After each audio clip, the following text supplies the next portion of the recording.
ए के साथ शादी को 3 साल हो चुके थे। एक बार गलती से मैंने हमारे मैरिज सर्टिफिकेट पर कॉफी गिरा दी तो मैं उस डैमेज डॉक्यूमेंट को लेकर सिविल अफेयर्स ब्यूरो गया रिप्लेसमेंट के लिए अप्लाई करने। स्टाफ ने कुछ देर कंप्यूटर पर चेक किया, फिर मेरी तरफ देखकर कहा, सर आपका मैरिटल स्टेटस अनमैरिड दिख रहा है। मुझे लगा मैंने गलत सुना, इसलिए मैंने जल्दी से कहा, ये इम्पॉसिबल है, मैंने और मेरी वाइफ ने यहीं 3 साल पहले रजिस्ट्रेशन किया था। स्टाफ ने फिर ध्यान से चेक किया, उनका एक्सप्रेशन अजीब हो गया। सिस्टम दिखा रहा है कि आप अनमैरिड हैं, लेकिन मिस यू ऑलरेडी मैरिड हैं। उनका स्पाउस एक और आदमी है जिसका नाम जियो है। क्या आप इस व्यक्ति को जानते हैं? मेरा दिमाग सुन्न हो गया, कानों में तेज आवाज गूंजने लगी। सब जानते थे कि यूई और मैं चाइल्डहुड स्वीटहार्ट्स थे। मैं उसके दिल का व्हाइट मूनलाइट था, वह जिसे उसने अपने यूथ में सीक्रेटली क्रश किया था, और जिया ज्यू वह सब्स्टिट्यूट था जिसे उसने तब ढूंढा जब मैं 2 साल के लिए अब्रॉड था। मैं उस फेक मैरिज सर्टिफिकेट को पकड़े जैसे बिना आत्मा का शरीर कार तक चला गया। तभी याजुए का मैसेज आया, हबी मैंने अभी मल्टी बिलियन डील क्लोज की। मैंने रोजेज और तुम्हारे फेवरेट श्रिम्प डम्पलिंग्स खरीदे हैं। I miss you so much.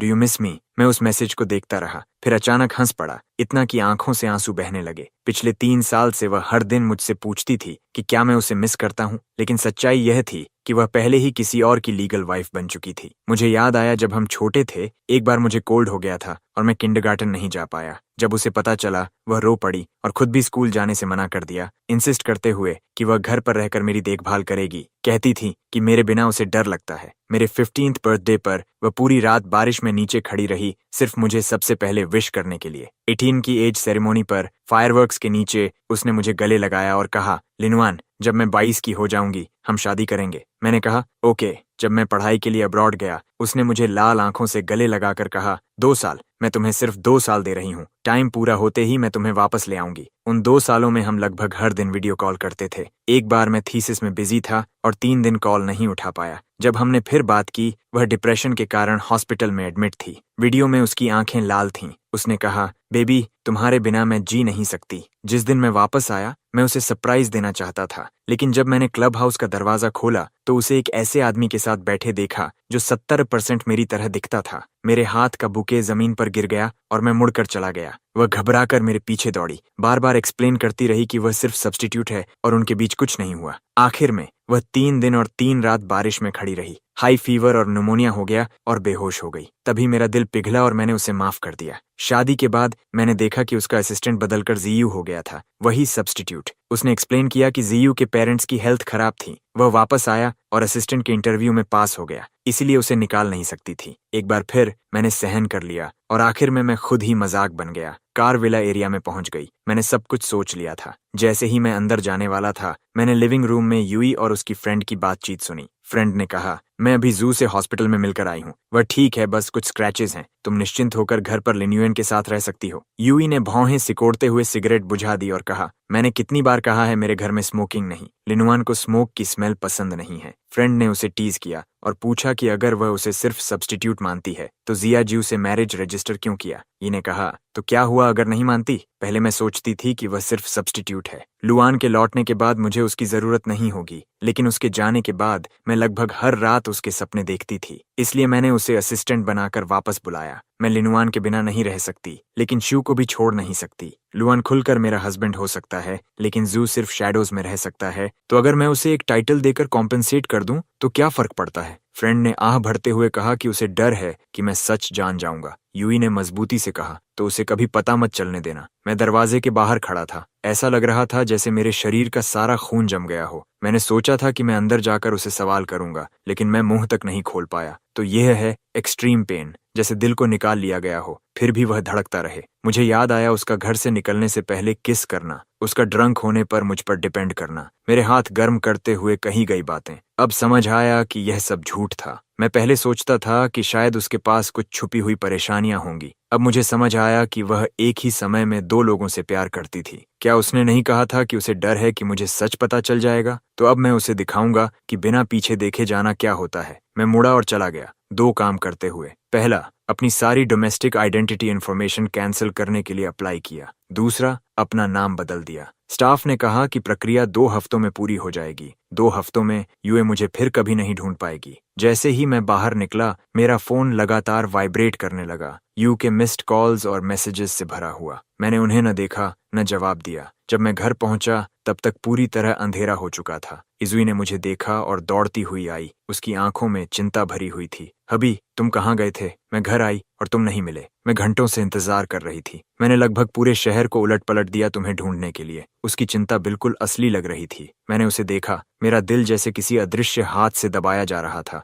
मुझे याद आया जब हाई स्कूल में उसने मैथ कंपटीशन में हिस्सा लिया था। मैंने उसके मैसेज का देर से जवाब दिया और वह एग्जाम छोड़कर मुझे ढूंढने वापस आ गई थी। वह सच में कभी मुझसे इतना प्यार करती थी, लेकिन वह प्यार एक्सक्लूसिव नहीं था। मेरा गला भर आया और मैंने शांत स्वर में कहा, मैं कुछ चीजें खरीदने गया था, तुम्हें बताना भूल गया, सॉरी। उसने राहत की सांस ली, मुझे गले लगा लिया और कहा कि वह मुझे ब्लेम नहीं करती, वह बस चिंतित थी, और बोली कि वह मेरा favourite sweet and Sawar pork ribs और स्टीम्ड सी बैस बनाएगी। जैसे ही वह किचन में गई, उसका फोन बजा। मैंने देखा कि जियू का कॉल था। उसके एक्सप्रेशन में हल्का बदलाव आया। उसने नाइफ नीचे रखा और जल्दी से अपने हाथ पोंछे। कहा कि उसे कंपनी में काम है और उसे जाना होगा। मेरे माथे को किस किया और कहा कि मैं पहले खा लूं, लेकिन मैंने उसकी बात नहीं मानी। मैं बाहर गया और टैक्सी लेकर उसका पीछा किया। जैसा कि मैंने सोचा था, वह कंपनी नहीं गई बल्कि हॉस्पिटल पहुंची। वीआईपी वार्ड में पूरे फ्लोर का कॉरिडोर खाली कराया गया था। हॉस्पिटल डायरेक्टर उसके सामने झुककर माफी मांग रहा था। कह रहा था कि वे जियू का ठीक से ध्यान नहीं रख पाए और वह बाथरूम में गिर गया। याई का चेहरा सख्त हो गया। उसने ठंडे स्वर में कहा, अगर अगली बार ऐसा हुआ तो यह हॉस्पिटल खुला नहीं रहेगा। मैं एक कोने में छिपा खड़ा था, अपने नाखून हथेलियों में गड़ा रहा था। उसकी फ्रेंड ने कहा था कि जियू को बस मामूली खरोंचें आई हैं, फिर भी वह इतनी परेशान थी। वार्ड का दरवाजा खुला। जियू कमजोर हालत में बेड के सहारे बैठा था। उसका चेहरा पीला था। ये तेज कदमों से उसके पास गई, उसका हाथ पकड़ा और पूछा कि वह कैसा है और क्या कहीं दर्द हो रहा है। जायू ने उसका हाथ पकड़कर कहा, सॉरी, मैं बहुत केयरलेस था। एक्सीडेंट हुआ, शावर में भी गिर गया। तुम्हारा टाइम वेस्ट कर दिया भाई यूएन के साथ। अगर वो ओवरथिंक करे तो ये सब मेरी गलती है। यूई ने उसे हल्के से डांटा, क्या बकवास कर रहे हो? बस ठीक होने पर ध्यान दो। मैं अगले कुछ दिनों तक तुम्हारे साथ यहीं रहूंगी। जू ने फिर पूछा, ब्रदर यूएन का क्या? यूई ने बेपरवाही से कहा, मैं संभाल लूंगी, तुम्हें चिंता करने की जरूरत नहीं। फिर उसने जोड़ा, हम हस्बैंड और वाइफ हैं, क्या मेरा तुम्हारे पास होना नेचुरल नहीं है? हस्बैंड एंड वाइफ, ये शब्द सुनते ही मेरा खून जैसे जम गया। मैं कुछ समझ पाता उससे पहले मैंने देखा कि यजुई ने अपनी कलाई से बीड्स उतारी, धीरे से काजीज के हाथ में पहनाई और कहा, अब खुद को बैड लक मत कहना, ये बीड्स ब्लेस्ड हैं। मैंने इन्हें 7 साल तक पहना है। अब तुम पहनो, ये तुम्हें सेफ और स्मूथ रखेंगे। जीजू भावुक हो गया और उसे गले लगाने के लिए हाथ बढ़ाया। मैं दरवाजे के बाहर खड़ा था। मेरी नजर धुंधली हो रही थी, जैसे मैं गहरे समुद्र में डूब रहा हूँ। वह बीड्स तब की थी जब मैं 18 साल का था। 3 कदम पर एक बो, 9 कदम पर एक कौटाव। पहाड़ के नीचे से मंदिर की चोटी तक घुटनों के बल चढ़कर मैंने इसे मांगा था। उस दिन तेज बारिश हो रही थी। मैं तब तक घुटनों के बल चढ़ता रहा जब तक मेरे घुटनों से खून नहीं निकलने लगा और हथेलियां छिल नहीं गईं। तब जाकर एबर्ट ने इसे ब्लेस किया। जब मैं वापस आया, यूए ने मेरी हालत देखी। उसकी आंखें लाल हो गईं। उसने मुझे गले लगाकर कहा, लिनुआन, क्या तुम पागल हो? किसने कहा था तुम्हें इतना सहने के लिए? मैं मुस्कुराया और बीड्स उसकी कलाई पर पहनाते हुए कहा कि यह उसे सुरक्षित रखेगा। उसने मुझे हल्के से किस किया और कहा कि वह इसे हमेशा पहनेगी, लेकिन आज उसने खुद ही वो बीड्स किसी और को दे दिए। मेरा दिल ऐसा लग रहा था जैसे किसी कुंद चाकू से काटा जा रहा हो। इतना दर्द कि सांस लेना मुश्किल हो जाए। पता चला उसका फॉरएवर सिर्फ 7 साल का था। मैं मुड़ा और दूर चला गया, लड़खड़ाते हुए। जब मैं घर पहुंचा तब देर रात हो चुकी थी। जैसे ही मैं अंदर गया, मेरा फोन बजा। ये यी का मैसेज था, हबी, कंपनी में कुछ आ गया है। मुझे कुछ दिनों के लिए अब्रॉड बिजनेस ट्रिप पर जाना है। नाराज मत होना, मैं लौट कर इसकी भरपाई कर दूंगी। मैं स्क्रीन को घूरता रहा। उंगलियां कांप रही थीं जब मैंने एक लाइन टाइप की, क्या यह कुछ दिनों का बिजनेस ट्रिप है या अपने हस्बैंड के साथ कुछ दिन बिताने जा रही हो? लेकिन आखिर में मैंने उसे डिलीट कर दिया। आंसू मेरी नजर को धुंधला कर रहे थे। फिर मैंने अपना लगेज पैक करना शुरू किया, अपनी पहचान साबित करने वाली हर चीज सूटकेस में इकट्ठा करते हुए। 3 दिन बाद ये वापस आई। उसने गुलाब पकड़े हुए थे, डम्पलिंग्स लाए और मुस्कुराते हुए कहा, हबी, मैं वापस आ गई। मैं लिविंग रूम में खड़ा उसे देख रहा था। वह आगे बढ़ी मुझे गले लगाने के लिए, कहते हुए कि कंपनी ने उसे अब्रॉड जाने के लिए मजबूर किया, मुझसे नाराज न होने को कहती हुई। मैं थोड़ा पीछे हट गया उसके हग से बचने के लिए। शांत स्वर में कहा, मैं नाराज नहीं हूँ, तुम बस अपने काम पर ध्यान दो। वह एक पल के लिए ठिठक गई, फिर बोली कि अब वह बिजी नहीं है, मुझे कंफर्ट करना चाहती है, और कहा कि उसने मेरे लिए एक सरप्राइज तैयार किया है। फिर मुझे कार में खींच ले गई। आधे घंटे बाद कार एक थिएटर के सामने रुकी। अंदर मैंने देखा कि पूरा मेन हॉल बुक था। आसपास लोग फुसफुसा रहे थे कि यूए ने मेरे लिए पूरा थिएटर बुक किया, मेरी पसंदीदा ऑर्केस्ट्रा को बुलाया जिसकी लागत 10 बिलियन से ज्यादा थी। मैं चमकदार रोशनी के नीचे खड़ा था, कानों में सबकी तारीफ गूंज रही थी। मेरी आंखों के सामने यूई की जेंटल स्माइल थी, लेकिन मेरा दिल बेहद ठंडा था। उसने मुझे ग्रैंड रोमांस दिया, लेकिन किसी और को मैरिज टाइटल दिया। मुझे सबकी प्रशंसा में जीने दिया, लेकिन किसी और आदमी को उसके मैरिज सर्टिफिकेट पर आने दिया। मैं थिएटर की वीआईपी रो में बैठा था, मेरे कानों में मधुर संगीत बज रहा था। ये मेरे पास बैठी थी। उसने मेरा कोट ठीक किया, पूछते हुए कि क्या मुझे ठंड लग रही है। मैंने सिर हिलाया। अचानक मेरे पेट में दर्द उठा और मैं सिकुड़ गया। ये ने तुरंत नोटिस किया, पूछते हुए कि क्या मेरा पेट फिर दर्द कर रहा है। मैंने सिर हिलाया। उसने अपना हाथ मेरे पेट पर रखा, गिल्टी होकर पूछा कि क्या बहुत दर्द हो रहा है और क्या मैं घर जाना चाहता हूँ। मैंने फिर सिर हिलाया। वह मुझे मना नहीं सकी तो उसे कॉल करके अपने असिस्टेंट से स्टमक मेडिसिन लाने को कहना पड़ा।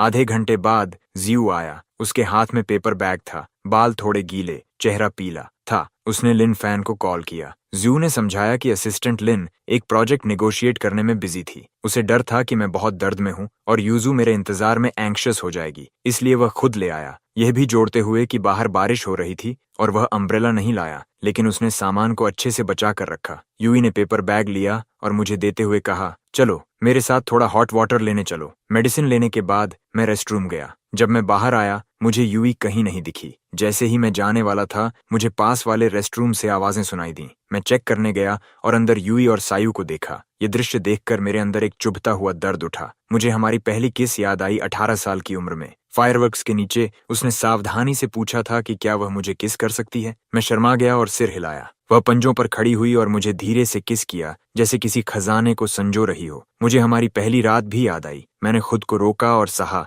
उसे हर्ट करने के डर से, और उसने खुद पहल की मेरी मदद करने के लिए। लेकिन अब वह किसी और के साथ एक रेस्ट रूम में इंटीमेट थी। मैं इतना दर्द में था कि ठीक से खड़ा नहीं रह पाया। पीछे लड़खड़ाया और गलती से दीवार के पास रखे डेकोरेटिव वास से टकरा गया। ये की ठंडी आवाज गूंजी, बाहर कौन है? ये मेरे पीछे आई, लेकिन उसे सिर्फ एक तबियत कोने में बैठा दिखा। जिहियू उसके पीछे आया। उसे कहा कि वह मेरे साथ जाए और वह खुद टैक्सी लेकर चला जाएगा। ई ने भौहें सिकोड़ी और कहा, इतनी तेज बारिश में वह उसे टैक्सी लेने नहीं देगी, उसे अपने पास रखना चाहती है। जियू ने फिर मेरा जिक्र किया। ई ने कहा, तुम्हारी वाइफ कौन है? फिर उसने अपनी बाहें उसके गले में डाल दी। जियू ने धीरे से कहा, तुम। यूई ने उसका हाथ पकड़ा और उसे वापस थिएटर की ओर ले गई। थिएटर में वापस मैं अभी भी अपनी सीट पर बैठा था, संगीत सुन रहा था। यूई ने राहत की सांस ली, जू को खींचकर मेरे पास बैठाया, समझाते हुए, बाहर बहुत बारिश हो रही है। जू को भी म्यूजिक सुनना पसंद है, इसलिए मैंने उसे यहीं रख लिया। मैंने हल्की आवाज में हामी भरी, उसे एक्सपोज नहीं किया। पूरे कॉन्सर्ट के दौरान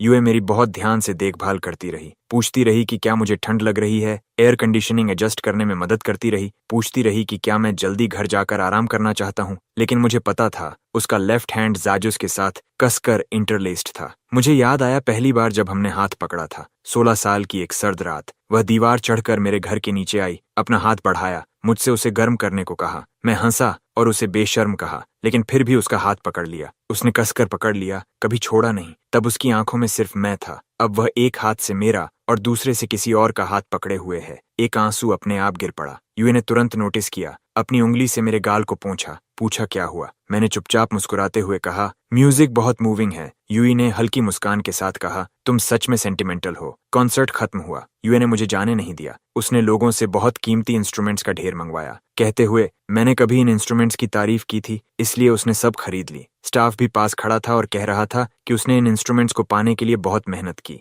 जियू एक तरफ खड़ा था, उसकी नजर थोड़ी अजीब थी। मैं कुछ कहने ही वाला था कि जीजू ने अचानक पास की डेकोरेटिव रोप खींच दी। स्टाफ चिल्लाया, उसे मत खींचो, लेकिन तब तक देर हो चुकी थी। ऊपर का लाइटिंग रिग और साउंड इक्विपमेंट गिरने लगा। उस एक पल में मैंने जल्दी से जियायू को अपनी बाहों में खींचा और साइड में लुढ़क गया। मैं वहीं जड़ हो गया, बेबस होकर देखता रहा कि काली छाया मेरे ऊपर गिर रही है। एक तेज आवाज के साथ भयानक दर्द हुआ और मैं जमीन पर गिर पड़ा। आखिरी चीज जो मैंने सुनी वह यूईवीज की घबराई हुई चीख थी, लिनुअन। लेकिन मुझे पता था कि वह जिसको पकड़े हुए थी वह कोई और था। मैंने एक बहुत लंबा सपना देखा। सपने में 14 साल की यीवी अपनी स्कूल यूनिफॉर्म में थी। उसके होंठ के कोने पर चोट थी, लेकिन उसकी मुस्कान जिद्दी थी। मैंने उसके लिए मेडिसिन लगाया, लाल आंखों से उसे डांटा, लेकिन उसने कैजुअली कहा, कोई मुझे बुली नहीं कर सकता। मुझे अपना फ्यूचर हस्बैंड कहते हुए कहती कि उसके रहते मुझे कोई हर्ट नहीं कर सकता। सपने में मैं आंसुओं में डूबा उसका नाम पुकार रहा था, लेकिन वह जैसे सुन ही नहीं रही थी। मेरा हाथ पकड़कर दूर जा रही थी। सीन फिर रियलिटी में बदल गया।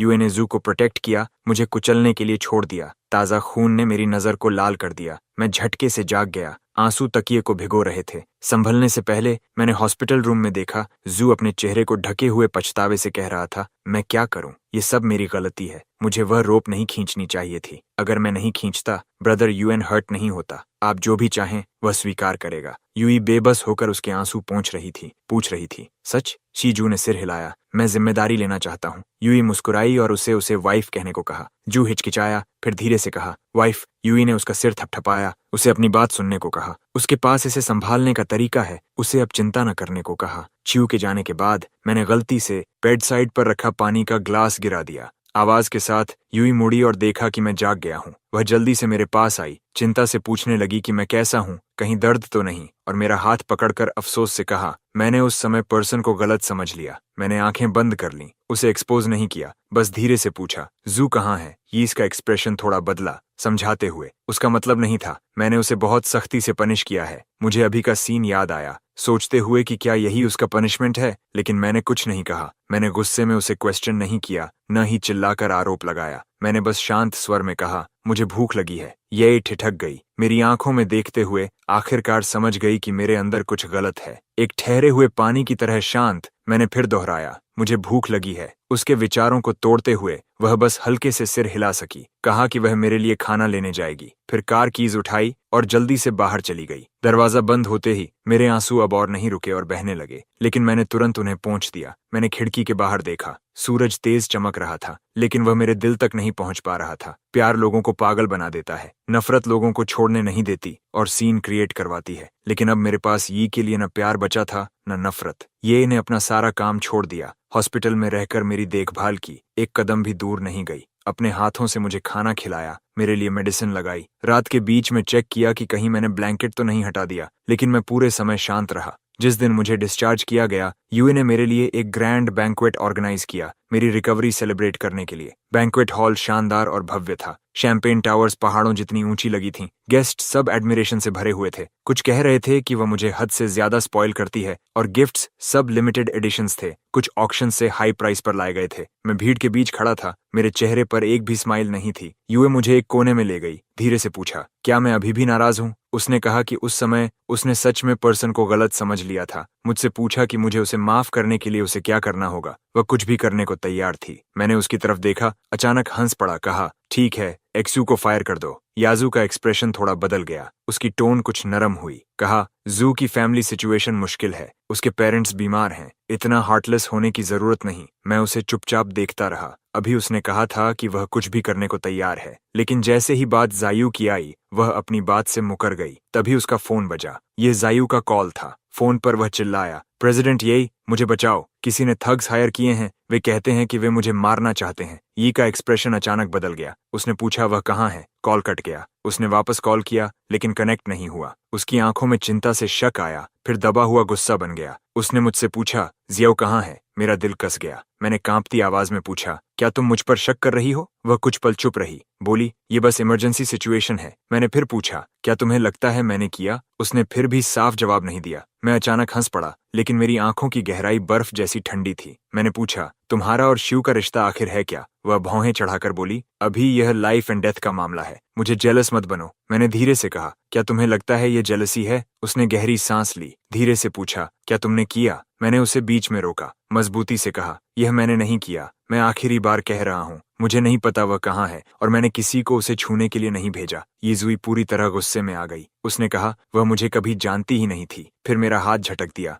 मैं कुछ कदम लड़खड़ा गया। मेरी कमर टेबल के कोने से टकराई, मेरा माथा डेकोरेशन के किनारे से टकराया। ताजा खून तुरंत बहने लगा। आसपास लोग चिल्लाए, कहने लगे मैं घायल हो गया हूँ, लेकिन यूई बिना पीछे देखे सीधा बाहर चली गई। फोन पर कॉल करते हुए एक्सू की लोकेशन ट्रेस करने का ऑर्डर दे रही थी। मैंने टेबल का कोना पकड़ा और खड़ा हुआ। खून मेरे माथे से बह रहा था, लेकिन मुझे कोई दर्द महसूस नहीं हुआ। दिल के फटने के दर्द के सामने यह छोटी चोट कुछ भी नहीं थी। मैंने उस दिशा में देखा जहां यूजुई गई थी। अचानक हंस पड़ा। अब उसके दिल और आंखों में सिर्फ शीजू है। जैसे पहले वह मेरे साथ थी, कोई मुझे हॉस्पिटल ले जाने में मदद करना चाहता था। मैंने सिर हिलाया और उन्हें दूर धकेल दिया। अकेले बैंक्वेट हॉल से बाहर चला गया। जैसे ही मैं बाहर निकला, पीछे से तेज आवाज आई। मैं मुड़ा और देखा गोल्ड प्लेटेड साइन जिस पर लिखा था, ये loves Lin Yuan for all eternity. जमीन पर गिर चुका था, 2 टुकड़ों में टूट गया था। मैंने उस साइन को देखा और अचानक जोर से हंस पड़ा। हंसा जब तक आंसू फिर से नहीं गिर गए। हाँ, क्या तुम्हारी इटर्निटी सच में इतनी छोटी थी? मैं अकेला घर गया। माथे के घाव को साफ करने के बाद मैंने अपना सामान पैक करना शुरू किया। मॉडल्स, रिंग्स और वॉचेस जो यूजुई ने दिए थे, कार्ड्स, उसने लिखे हुए हमारे फोटो एल्बम्स, उससे जुड़ी हर चीज कार्डबोर्ड बॉक्सेस में रख दी। बार बार नीचे जाकर उन्हें ट्रैश बिन में फेंकता रहा। आखिरी बॉक्स फेंकने के बाद रात की हवा ने बर्फ के टुकड़े मेरे गाल पर उड़ाए। मैं स्ट्रीट लैंप के नीचे खड़ा था, सोच रहा था ये सब कितना रिडिकुलस है। जो यादें कभी जूल्स जैसी थीं, अब गार्बेज बन गई थीं। जैसे ही मैं मुड़ा, मेरे सिर पर एक सैक डाल दिया गया। मेरी गर्दन के पीछे तेज दर्द हुआ। सब कुछ अंधेरा हो गया। फिर मैं बेहोश हो गया। जब मैं जागा, मैं अभी भी सैक के अंदर था। मेरे हाथ पीछे बंधे थे। मेरे मुंह में कपड़ा ठूंसा हुआ था। सैक के एक गैप से मैंने देखा यूए और जायू एक सोफा पर बैठे थे, एक रेज्ड प्लेटफॉर्म पर, बॉडीगार्ड्स से घिरे हुए। एक बॉडीगार्ड ने रिपोर्ट किया कि उन्होंने उसे पकड़ लिया है। वो उन गुंडों का लीडर था जिन्हें मैंने कथित तौर पर जायू को तंग करने के लिए भेजा था। सीआईयू ने ये जीवी का हाथ पकड़ा, धीरे से बोला, जीवी, शायद इसे जाने दो, तुम समय पर आ गई। असल में मेरे साथ कुछ भी नहीं हुआ। ईवी ने तिरस्कार से कहा, नहीं, जू को एक उदाहरण बनाकर समझाना होगा। मेरा पूरा शरीर ठंडा पड़ गया। आखिर समझ आया कि ये सब जुयू ने खुद रचा था। उसने खुद को गुंडों से पिटा हुआ दिखाया, लोगों को रिश्वत देकर यूई को धोखा दिया कि मैं ही उसे तंग करने वाला सरगना हूँ। मैं बेतहाशा संघर्ष करता रहा। यूजूस का नाम पुकारना चाहता था, लेकिन बस कमजोर घुटी हुई आवाजें ही निकल पाईं। च्यू ने दयालु बनने का नाटक करते हुए कहा, इस पर थोड़ा रहम करो, लेकिन यूजुइस की आंखें ठंडी थीं। उसने कहा, रहम नामुमकिन। तुमने उसे तंग करने की हिम्मत की, मैं उसे मौत से भी बदतर अंजाम दिखाऊंगी। अगले ही पल मुझे ऊंचे प्लेटफॉर्म पर घसीट लिया गया। नीचे 10 मीटर से ज्यादा गहरा स्विमिंग पूल था। ठंडी पानी की सतह फीकी सफेद रोशनी को प्रतिबिंबित कर रही थी। बोरे में बंद और रस्सी से बंधा हुआ मुझे जोर से नीचे धक्का दिया गया। छपाक! बर्फ जैसा ठंडा पानी तुरंत बोरे में भर गया। भयानक टक्कर से ऐसा लगा जैसे मेरे अंदरूनी अंगों पर हथौड़े से वार हुआ हो। पानी तेजी से मेरी नाक और मुंह में घुस गया,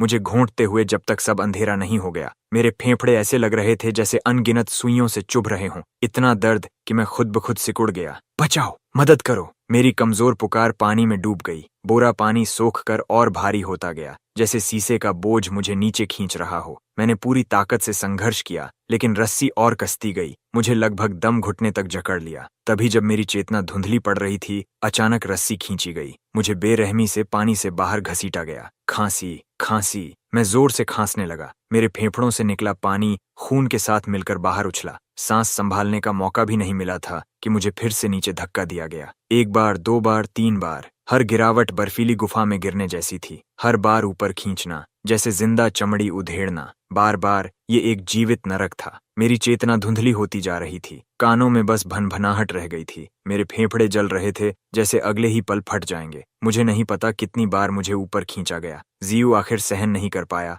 और रुकने को कहा। बस करो जी, उसे और मत यातना दो। ई ने तिरस्कार से कहा, मैं अभी खत्म नहीं हुई हूँ। उसने बॉडीगार्ड से ली गई लोहे की छड़ उठाई और मेरे पास आई। मेरे आदमी को छूने की हिम्मत की, इसकी कीमत चुकानी होगी। धड़ाम! पहला वार मेरी पीठ पर जोर से पड़ा। मेरा शरीर अचानक ऐसे मुड़ा जैसे बिजली का झटका लगा हो। रीढ़ से उठी भयंकर पीड़ा पूरे शरीर में फैल गई। मैंने मुंह में ठूंसे कपड़े को जोर से दबाया, फिर भी घुटी हुई कराह निकल गई। धड़म, धड़म, धड़म! वार पर वार बिना किसी रहम के गिरते रहे। हर प्रहार ऐसा था जैसे हड्डियां तोड़ देना चाहता हो, अंदरूनी अंगों को फाड़ रहा हो। मुझे महसूस हुआ कि मुंह के कोनों से गर्म तरल बह रहा है, ठोड़ी से टपक कर जमीन पर गिर रहा है। 9 वार उसने खुद किए। अंत तक मैं दर्द महसूस भी नहीं कर पा रहा था। मेरी चेतना धुंधली हो गई। आंखों के सामने अंधेरा छाने लगा। मेरा शरीर ऐसा लग रहा था जैसे चिथड़ों में बदल गया हो, जैसे किसी मीट ग्राइंडर में फेंक दिया गया हो। आखिरी वार के बाद मैं जमीन पर टूटी गुड़िया की तरह पड़ा था। मेरे नीचे खून का तालाब फैलता जा रहा था, कपड़ों को भिगोकर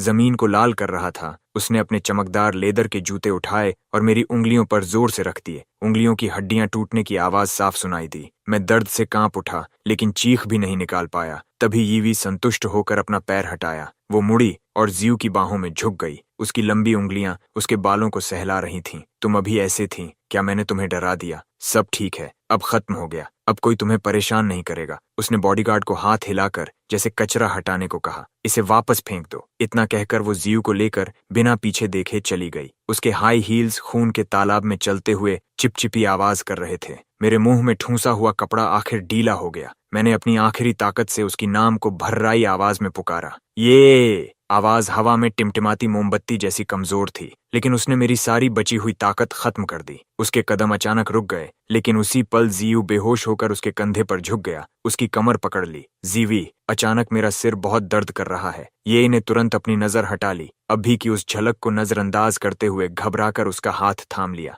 मैं तुम्हें तुरंत अस्पताल ले जाऊंगी। वो तेजी से चली गई, कभी पीछे मुड़कर नहीं देखा। मैं उसकी दूर जाती हुई पीठ को देखता रहा। अचानक हंस पड़ा, लगातार हंसता रहा। आंसू खून के साथ बहने लगे। काश उसने बस एक बार पीछे मुड़कर देखा होता, सिर्फ एक बार, तो उसे पता चल जाता। जिसे उसने अभी आधा मार डाला वही इंसान था जिसे उसने कभी अपनी हथेली पर संभाला था, लेकिन उसने नहीं देखा। उसकी आंखें पूरी तरह स्यायु पर टिकी थीं। जब मुझे होश आया, मैंने खुद को विला के फर्श पर फेंका हुआ पाया, पूरी तरह भीगा हुआ। हड्डियां ऐसे दर्द कर रही थीं जैसे कुचल दी गई हों। मैंने रेंग कर उठने की कोशिश की। हर हरकत मेरी पीठ के घावों को फाड़ रही थी। उंगलियां पहचान से बाहर सूज चुकी थीं। टूटी हुई उंगलियों की हड्डियां डरावने नीले बैंगनी रंग में दिख रही थीं। मेरी जेब में फोन वाइब्रेट हुआ। मैंने कांपते हाथों से उसे निकाला। 2 मैसेज थे। पहला यूए का था। हबी, मैं पहले गलत थी। तुम्हारे साथ गुस्सा नहीं होना चाहिए था। मैं बस नहीं चाहती थी कि तुम गलत काम करो। मैं इन दिनों जू की देखभाल के लिए अस्पताल में रहूंगी, इसलिए घर नहीं आऊंगी। जब वो ठीक हो जाएगा तो तुम्हारे पास वापस आएगा। मैं स्क्रीन को घूरता रहा। अचानक हंस पड़ा जब तक आंसू नहीं आ गए। कितना मजाक है। उसने मुझे आधा मार डाला, फिर भी मुझे शांति से हबी कह सकती है। उसे ये तक नहीं पता चला कि मैं गायब हूँ। दूसरा मैसेज पहचान रद्द होने की सूचना था। सर, आपकी पहचान रद्द और नाम बदलने की एप्लीकेशन मंजूर हो गई है, आज से लागू। मैंने फोन को कसकर पकड़ा, उंगलियां सफेद पड़ गईं। मैं आखिरकार जा सकता हूँ। मैं मुश्किल से खड़ा हुआ, साफ कपड़े पहने, पहले से पैक किया हुआ सूटकेस उठाया। मैंने घर में अपनी हर चीज ले ली, सिवाय 2 चीजों के। एक ईवेस का कपल नेकलेस था जो 18 साल की उम्र में दिया गया था, जिसके पेंडेंट में माइक्रो ट्रैकर छिपा था। जब उसने दिया था, उसने कहा था, लिन युएन, मैं हर समय जानना चाहती हूँ कि तुम क्या कर रहे हो। तब मुझे ये प्यारा लगा था। अब बस विडंबना है, शायद उसने इसे लंबे समय से चेक नहीं किया, लेकिन अगर करती तो जान जाती कि उसने खुद मुझे बार बार प्लेटफॉर्म से पूल में धक्का दिया। उसने खुद मुझे 99 बार मारा। उसने खुद मेरी उंगलियां कुचलीं। दूसरी चीज वो प्रेम पत्र थे जो उसने मुझे पाने के लिए लिखे थे। पीले पड़े कागजों का मोटा ढेर, जिसमें अब भी उसकी लड़की जैसी लिखावट थी। लिन युएन, आज तुम्हें सफेद शर्ट में देखकर मेरा दिल इतनी तेज धड़क रहा था कि लगा मर जाऊंगी। लुआन, मेरे ग्रेजुएट होने तक इंतजार करो, हम शादी करेंगे। मैं एक दिन भी इंतजार नहीं कर सकती। लिनवान, मैं तुम्हें जिंदगी भर प्यार करूंगी, सिर्फ तुम्हें। मैंने उन शब्दों को हल्के से छुआ। अचानक 18 साल की वो याद आई जब उसने लाल आंखों से मुझे गले लगाया था और कहा था, लिनवन, तुम्हारे बिना मैं जी नहीं सकती। वो वादे जो मुझे कभी जागते रखते थे, अब हर शब्द में मजाक लग रहे थे। मैंने नेकलेस और प्रेम पत्र कॉफी टेबल पर रखे, दृढ़ता से मुड़ा और निकल गया। दरवाजे से बाहर जाते समय मैंने अपना फोन कूड़ेदान में फेंक दिया, अपने अतीत के साथ दफन कर दिया। अब इस दुनिया में वो लीन युएन नहीं है जो ये के लिए आंसू बहाता था। प्लेन उड़ गया। मैंने खिड़की के बाहर शहर की लाइट्स को फीका पड़ते देखा। धुंधली सी 18 साल की याजुए को बादलों पर खड़े मुस्कुराते देखा। अगले ही पल मेरी पसलियों में तेज दर्द उठा। भ्रम टूट गया। मैंने होंठ काट लिए। खून का स्वाद मुंह में फैल गया। सर, क्या आपको मदद चाहिए? मेरे बगल में बैठी महिला ने अपनी मैगजीन नीचे रखी।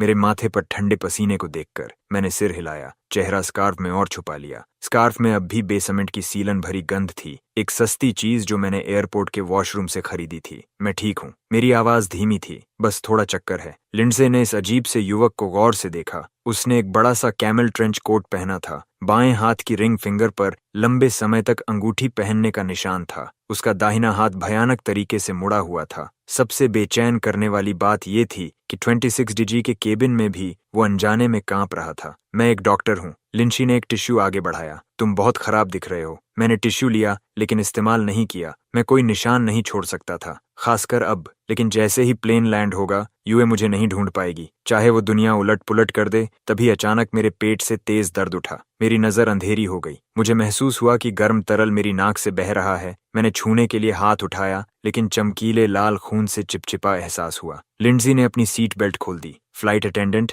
हमें यहाँ इमरजेंसी मेडिकल मदद चाहिए। मेरी धुंधली नजर में मैंने उस महिला की पतली उंगलियों को जल्दी से मेरी कॉलर खोलते देखा। अजीब, इस पल मुझे यूई के हाथ याद आए। कल रात उन्हीं हाथों ने जीजू की शर्ट ऐसे ही खोली थी। मुझे लगा जैसे अनगिनत हाथ मुझे उठा रहे हैं, जैसे तूफान में समुद्र पर तैरता हुआ पत्ता। मुझे पूल में धकेले जाने का एहसास याद आया, बर्फ जैसे पानी का मेरे फेफड़ों में भरना, बोरे का मेरे गाल से रगड़ना। सबसे दर्दनाक था यूवी का कहना, मेरे आदमी को छूने की हिम्मत की, इसकी कीमत चुकानी होगी। हर शब्द ऐसा था जैसे कुंद चाकू मेरे दिल को काट रहा हो। चेतना खोने से पहले आखिरी पल में मैंने अपनी ही कर्कश हंसी सुनी। कितना विडंबनापूर्ण। जिन पसलियों को याई ने खुद तोड़ा वही अब मेरे फेफड़ों को छेद रही हैं। वो हमेशा कहती थी कि मुझे हर नुकसान से बचाएगी, फिर भी वही मुझे सबसे ज्यादा चोट देने वाली बनी। केबिन की लाइट ऊपर झूल रही थी। लिंक्स की शर्ट पसीने से भीग चुकी थी। ये अजनबी उसकी बाहों में था, धीरे धीरे अपनी जान खो रहा था, और एक अजीब सी भावना उसे चुपचाप देखने नहीं दे रही थी। फ्लाइट अटेंडेंट ने धीरे से पूछा, डॉक्टर, क्या हमें इमरजेंसी लैंडिंग करनी चाहिए? कोमोस। मैं अचानक जोर से कांप उठा। लिंग्स ने मुझे संभाला, मुड़कर कहा, एयरपोर्ट से एम्बुलेंस तैयार करने को कहो। मरीज को कई फ्रैक्चर और अंदरूनी ब्लीडिंग है। इससे पहले कि वो पूरी बात कहती, उसकी कलाई अचानक पकड़ ली गई। मेरी सुस्त आंखें एक पल के लिए साफ हो गईं। लायने ने उनमें एक भयानक दृढ़ता देखी। कोई अस्पताल नहीं। हर शब्द के साथ मेरे मुंह के कोनों से खून के बुलबुले निकल रहे थे। मैं आपसे विनती करता हूँ। लिंसी स्तब्ध रह गई, फिर अनजाने में सिर हिला दिया। मेरे पास शहर के बाहर एक नर्सिंग होम है। जब मुझे होश आया तो मुझे एंटीसेप्टिक की गंध आई। धूप पतले पर्दों से छनकर बेड पर गिर रही थी। मैं छत को खाली नजरों से देखता रहा, समझ नहीं पा रहा था कि ये सपना है या हकीकत। जाग गए। एक कोमल महिला आवाज आई। मैंने सिर घुमाया और शांत आंखों से सामना हुआ। महिला मेडिकल चार्ट पकड़े थी। मुझे जागते देख उसने उसे बंद कर दिया। उसकी आवाज शांत थी। तुम्हें अंदरूनी ब्लीडिंग हुई थी और प्लेन में कोमा में चले गए थे। मैंने इमरजेंसी ट्रीटमेंट किया। अब कैसा महसूस हो रहा है? मैंने सहज रूप से अपने पेट को छुआ। दर्द काफी कम हो गया था, लेकिन अंदर हल्की पीड़ा थी। मैंने होंठ हिलाए। आवाज भारी थी। धन्यवाद। महिला ने सिर हिलाया और मुझे गर्म पानी का गिलास दिया। मेरा नाम लिन एक्सी है। मैं डॉक्टर हूँ। ये मेरा प्राइवेट नर्सिंग होम है, बहुत सुरक्षित। पानी गर्म था। मेरी उंगलियां अनजाने में गिलास को छू रही थीं। मैंने नजरें झुका लीं। कुछ देर चुप रहा, फिर धीरे से कहा, ली, मेरा नाम लिन है। मैं नर्सिंग होम में रुक गया। लिनी हर दिन राउंड्स करती थी। जरूरी मेडिकल सवालों के अलावा उसने कभी मेरी निजी बातों में दखल नहीं दिया। एक दिन ड्रेसिंग बदलते समय नर्स से ट्रे टकरा गई। धातु के औजारों के गिरने की आवाज से मैं चौंक गया। शरीर सिमट गया। लेक्स का हाथ हवा में ही रुक गया। उसने मेरे रुख को देखा, मेरी पसलियों को बचाने की मुद्रा। उसकी नजर मुझ पर घूमी। मेरी कलाई के नीले निशान अभी फीके नहीं पड़े थे। उसने अचानक कहा, ये चोटें किसी हादसे की नहीं है। मेरी सांस अटक गई। लिंग ने जोर नहीं दिया, बस मेरी कॉलर ठीक की। आवाज बहुत हल्की थी। अगर तुम बताना नहीं चाहते तो जवाब देने की जरूरत नहीं है, लेकिन अगर जरूरत हो तो यहाँ के वकील और पुलिस तुम्हारी मदद कर सकते हैं। मैंने चादर को कसकर पकड़ा और सिर हिला दिया। लिंक्सी ने कुछ नहीं कहा। वो मुड़कर जाने लगी। मैंने अचानक उसे पुकारा। जब वो मुड़ी, मैंने अपने पीले चेहरे पर हल्की सी मुस्कान दिखाई। लेकिन सच में इसकी जरूरत नहीं है। मेरी सेहत धीरे धीरे ठीक हो रही थी। कभी कभी मैं गार्डन में सनबेथ करने के लिए बाहर जाता था। एक दोपहर मैं मीटिंग रूम के पास से गुजरा और अचानक लिंची को किसी से बहस करते हुए सुन लिया। दूसरी पार्टी इस प्राइस को बनाए रखने पर अड़ी थी। हम कॉम्प्रोमाइज नहीं कर सकते, लेकिन मार्केट डेटा साफ दिखाता है कि उनकी वैल्यूएशन रियलिटी से कम 30% ज्यादा है। मेरे कदम जैसे किसी अजीब फोर्स से रुक गए। मैंने दरवाजा खोला और अंदर चला गया। सबकी नजरें तुरंत मेरी तरफ मुड़ गईं। लिंच ने भौहें सिकोड़ लीं, जिससे मैं होंठ भींच गया। मैंने प्रोजेक्शन स्क्रीन पर फाइनेंशियल रिपोर्ट की तरफ इशारा किया। कुछ पल बाद मैंने बोलना शुरू किया। पेज 3 पर कैश फ्लो फोरकास्ट में प्रॉब्लम है। उन्होंने इस कैलकुलेशन में डेट का एक हिस्सा छुपाया है। असल में प्राइस डिफरेंस को और 15% बढ़ाकर एडजस्ट करना चाहिए। पूरा मीटिंग रूम खामोश हो गया। लिंची कुछ सेकंड तक मुझे घूरती रही। अचानक उसने डॉक्यूमेंट फोल्डर मेरी तरफ सरका दिया। कंटिन्यू करो। अगले दिन लिंडजी ने मेरे सामने एक कॉन्ट्रैक्ट रख दिया। मर्जर फाइनलाइज हो चुका है। अगर तुम इंटरेस्टेड हो तो मेरी कंपनी में स्ट्रेटेजिक एडवाइजर बनकर काम कर सकते हो। मैं हैरान रह गया, फिर अचानक हंस पड़ा। क्या तुम्हें डर नहीं कि मैं कॉर्पोरेट स्पाई हो सकता हूँ? लिंच मेज के किनारे टिक गई, मुझे देखते हुए। उसकी आवाज शांत थी। मैंने तुम्हारा बैकग्राउंड चेक किया। जाहिर है मुझे कुछ नहीं मिला, लेकिन मेरा इंट्यूशन कहता है कि तुम भरोसेमंद हो। वीआईपी वार्ड में एंटीसेप्टिक की गंध पास रखे लिलीज की खुशबू से दब गई थी। यूई बेड के किनारे बैठी थी, हाथ में गरम चिकन सूप का बोल पकड़े हुए। चम्मच धीरे से बोल के किनारे से टकराया। एक हल्की सी क्लिंकिंग आवाज हुई। ज्यू, एक और एसआई पी लो। उसने चम्मच जियू के होंठों तक ले आई। उसकी आवाज नरम थी, जैसे मिठास टपक रही हो। मैंने इसे 4 घंटे तक सिमर किया है। मैंने सारा ऑयल हटा दिया है। सीआईयू का चेहरा पीला था। उसने हल्की मुस्कान दबाने की कोशिश की। उसके हाथ की तरफ झुककर उसने एक एसआई पी लिया। उसकी आईलैशेस लाइट में शैडो डाल रही थी। चीवी, तुम मेरे साथ यहीं रह रही हो? मिस्टर यान,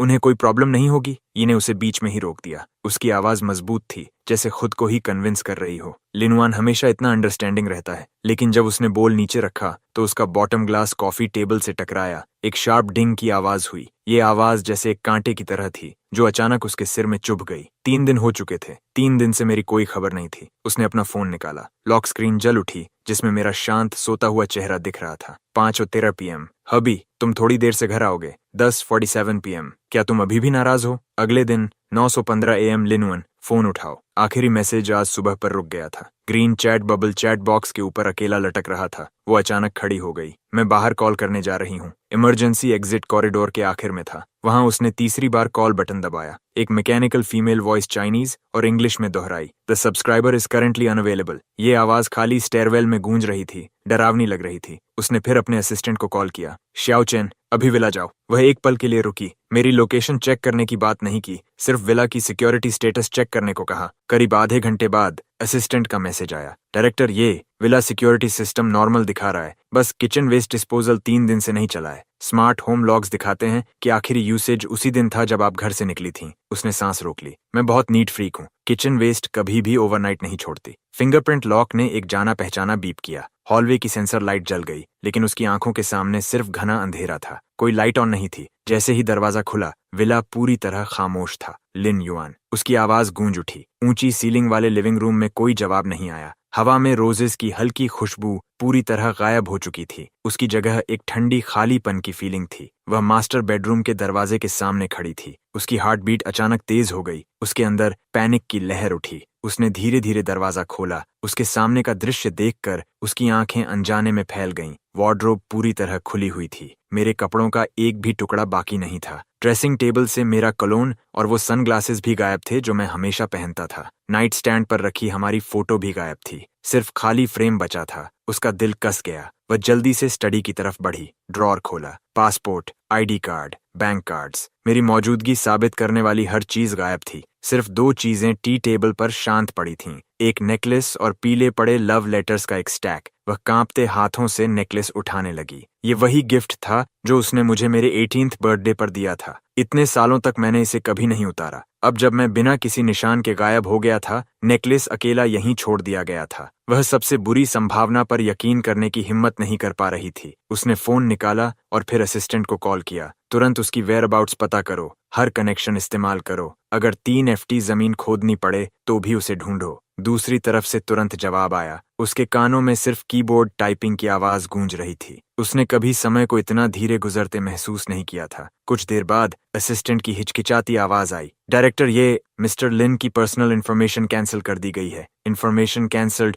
मैं अचानक अपनी आइडेंटिटी कैंसिल क्यों करूंगा? उसके न होने के दौरान आखिर क्या हुआ था? उसकी आईलैशेस कांपने लगीं। उसका हाथ अनजाने में कस गया, सफेद पड़ गया। हथेली में उठे दर्द ने उसे याद दिलाया, सही, नेकलेस, शायद इसके अंदर कोई क्लू हो। वह मुड़ी और स्टडी में दौड़ी। वीडियो रिकॉर्डिंग खोली, लेकिन फुटेज देखकर उसका दिमाग सुन्न हो गया। वीडियो में जीजियू एक ऊंचे प्लेटफॉर्म के किनारे खड़ा था। उसके होंठों पर ठंडी मुस्कान थी। सैक में बंद इंसान तड़प रहा था। अचानक फिसलने के उसी पल उसने साफ उस चेहरे को देख लिया। उसकी सांस रुक गई। चेहरा पीला पड़ गया। उलझे बालों से ढका चेहरा, मुंह के कोने से खून बह रहा था। वो मैं था। मैं उसकी तरफ देख रहा था। होंठ कांप रहे थे, जैसे कुछ कहना चाहता हूं, लेकिन अगले ही सेकंड उसने खुद मुझे धक्का दे दिया। स्प्लैश! पानी में गिरने की आवाज सर्वेलेंस रूम में गूंज उठी। उसके कानों में सिर्फ एक तेज बजती हुई आवाज रह गई। उसने नेकलेस को कसकर पकड़ लिया। उसकी नकल सफेद हो गई। गले में मीठा मेटालिक टेस्ट भर गया। अचानक उसे कुछ समझ आया। उसने प्रोग्रेस बार खींचा। अचानक उसकी उंगली रुक गई। जुस के होठों की मुस्कान इतनी साफ थी जैसे स्क्रीन के पार से उसका मजाक उड़ा रही हो। वह इस अनजान चेहरे को खाली नजरों से घूरती रही। उसकी सांसें भारी होने लगीं।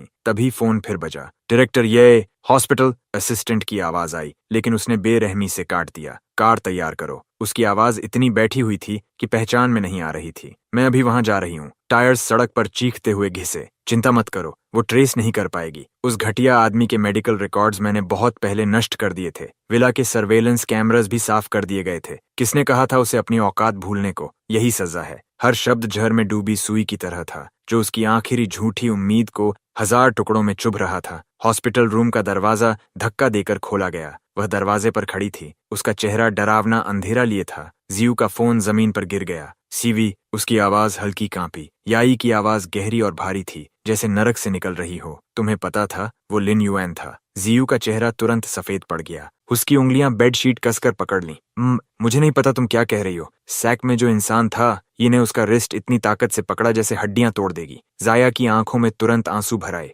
जिवी, तुम मुझे चोट पहुंचा रही हो। ये ने उसे नजरअंदाज किया। उसकी खून से भरी आंखें उसे घूर रही थीं। जवाब दो।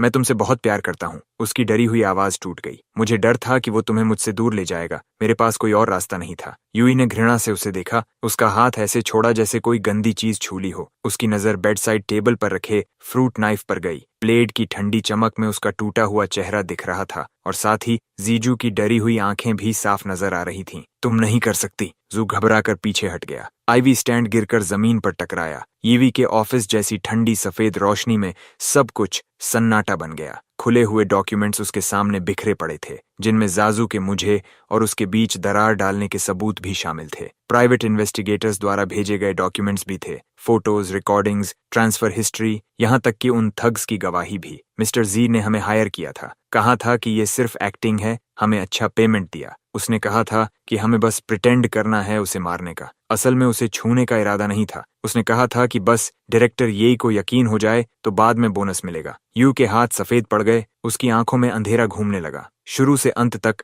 सब कुछ जियू ने प्लान किया था। फिर भी उसने उस इंसान को जिससे वह गहराई से प्यार करती थी, मुझे खुद अपने हाथों से अंधेरे में धकेल दिया। जब जीजू को बॉडीगार्ड्स ऑफिस में लेकर आए, उसके चेहरे पर अभी भी चापलूसी भरी मुस्कान थी। शिवी, तुमने मुझे इतनी जल्दी क्यों बुलाया? वह अपनी बात पूरी भी नहीं कर पाया था कि डॉक्यूमेंट्स का ढेर उसके चेहरे पर दे मारा गया। एक्सप्लेन। यीविस की आवाज बर्फ जैसी ठंडी थी। पेपर्स पूरे फ्लोर पर फैल गए। जियू ने नीचे देखा। फोटोज और बैंक स्टेटमेंट्स की झलक मिली। उसकी मुस्कान तुरंत गायब हो गई। मैं एक्सप्लेन कर सकता हूँ। वह घबरा गया और उन्हें उठाने बैठ गया। उंगलियां कांप रही थीं। ये जरूर किसी ने मुझे फंसाने के लिए किया है। ये लिन युएन ही होगा। वो मुझसे नफरत करता है। तो लिन युएन? याजू उसे घूर रही थी। उसकी आवाज अजीब तरह से शांत थी। उसने ड्रॉर से रिकॉर्डर निकाला और प्ले दबाया। वो घटिया आदमी डिजर्व करता है। किसने कहा था उसे अपनी औकात भूलने को? जियस की आवाज पूरे ऑफिस में गूंज उठी। उसका चेहरा तुरंत सफेद पड़ गया। जियू ने जबरदस्ती एक कठोर मुस्कान बनाई, डॉक्यूमेंट्स को किनारे फेंका और धीरे धीरे यूई के पास आया। जीवी, मुझ पर भरोसा करो। मैंने सच में ऐसा कुछ नहीं किया। ईविस की ठंडी नजरों के सामने उसकी सांसें तेज होती जा रही थीं। मुझ पर भरोसा करो। मैं तुमसे बहुत प्यार करता हूँ। लव? इन्हें शक भरी आवाज में कहा। उसका जबड़ा कसकर पकड़ लिया। तुम ऐसे काम करते हो और फिर भी कहते हो कि तुम मुझसे प्यार करते हो। तुम्हें घिन नहीं आती तो तुम्हें लगता है तुम खुद बहुत अच्छे हो। जू ने अचानक सिर उठाया। उसकी आंखों की मासूमियत पूरी तरह गायब हो गई। उसकी जगह विकृत नफरत ने ले ली। ये तुम ही थी जिसने मुझे पहले ढूंढा। तुम ही थी जिसने मुझे सब्स्टिट्यूट की तरह ट्रीट किया। तुमने मुझे यकीन दिलाया कि तुम मुझसे प्यार करती हो। उसने जोर से खुद को छुड़ाया, उसकी नाक की तरफ इशारा किया और ठंडी हंसी हंसा। क्या तुम अंधी हो? नहीं देख सकती कि कौन सच्चा है और कौन झूठा? अब ये गहरा प्यार दिखाना किसके लिए है? लिनुअन को तुम्हारी जरूरत बहुत पहले खत्म हो चुकी है। वो सब कुछ छोड़कर दूर भाग जाना पसंद करेगा, बजाय तुम्हारी तरफ एक सेकंड और देखने के। यूइस की प्यूपिल्स सिकुड़ गईं। उसकी छाती पर जैसे किसी ने भारी हथौड़ा मार दिया। जियू और भी मजाक उड़ाते हुए हंसा। क्या तुम्हें पता है वो जाने से पहले क्या छोड़ कर गया?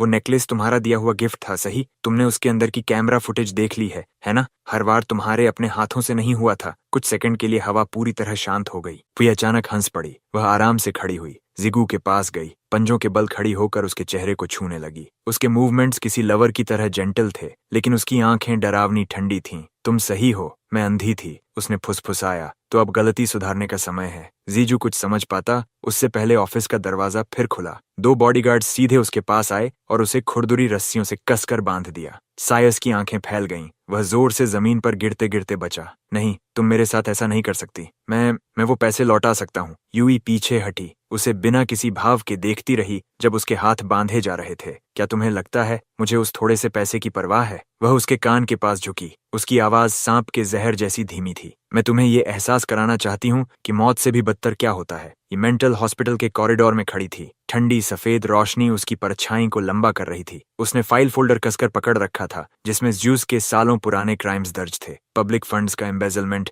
कमर्शियल फ्रॉड, इंटेंशनल इंजरी, यहाँ तक कि मुझे फंसाने की साजिश भी। हॉस्पिटल रूम का दरवाजा खुला। सीयू कोने में दुबका हुआ था, उसका चेहरा बैंडेजेस में लिपटा हुआ। ये सेल्फ हार्म के निशान थे। उसने ऊपर देखा और यही सीवी को देखा। उसकी आंखों में उम्मीद की एक हल्की चमक उभरी। सीवी, क्या तुम मुझे बचाने आई हो? वह घुटनों के बल कुछ कदम रेंगता हुआ आगे बढ़ा, लेकिन अपनी कमजोर हालत के कारण जमीन पर गिर पड़ा। सी जो फर्श पर पड़ा था, गंदगी से लथपथ, उसकी उंगलियां कसकर इस ड्रेस के किनारे को पकड़ रही थीं। इन्हें कोई जवाब नहीं दिया। धीरे धीरे उसके सामने झुकी, ऊपर से उसे देखती हुई। उसकी आंखें बर्फ जैसी ठंडी थीं, आवाज धीमी लेकिन शांत थी। शिशु, क्या तुम्हें पता है मैं यहाँ क्यों आई हूँ? सीआईयू कांपते हुए सिर हिलाने लगा। आंसू बहते रहे। मुझे पता है मुझसे गलती हुई। सच में मुझे पता है। गलती? ये ने तिरस्कार से हंसी उड़ाई। फाइल उसके सामने फेंक दी। क्या इसे तुम गलती मानते हो? जायू ने फाइल के कंटेंट की तरफ देखा। उसका चेहरा तुरंत सफेद पड़ गया। वह बेतहाशा सिर हिलाने लगा। नहीं, मैंने ये सब नहीं किया। किसी ने मुझे फंसाया है।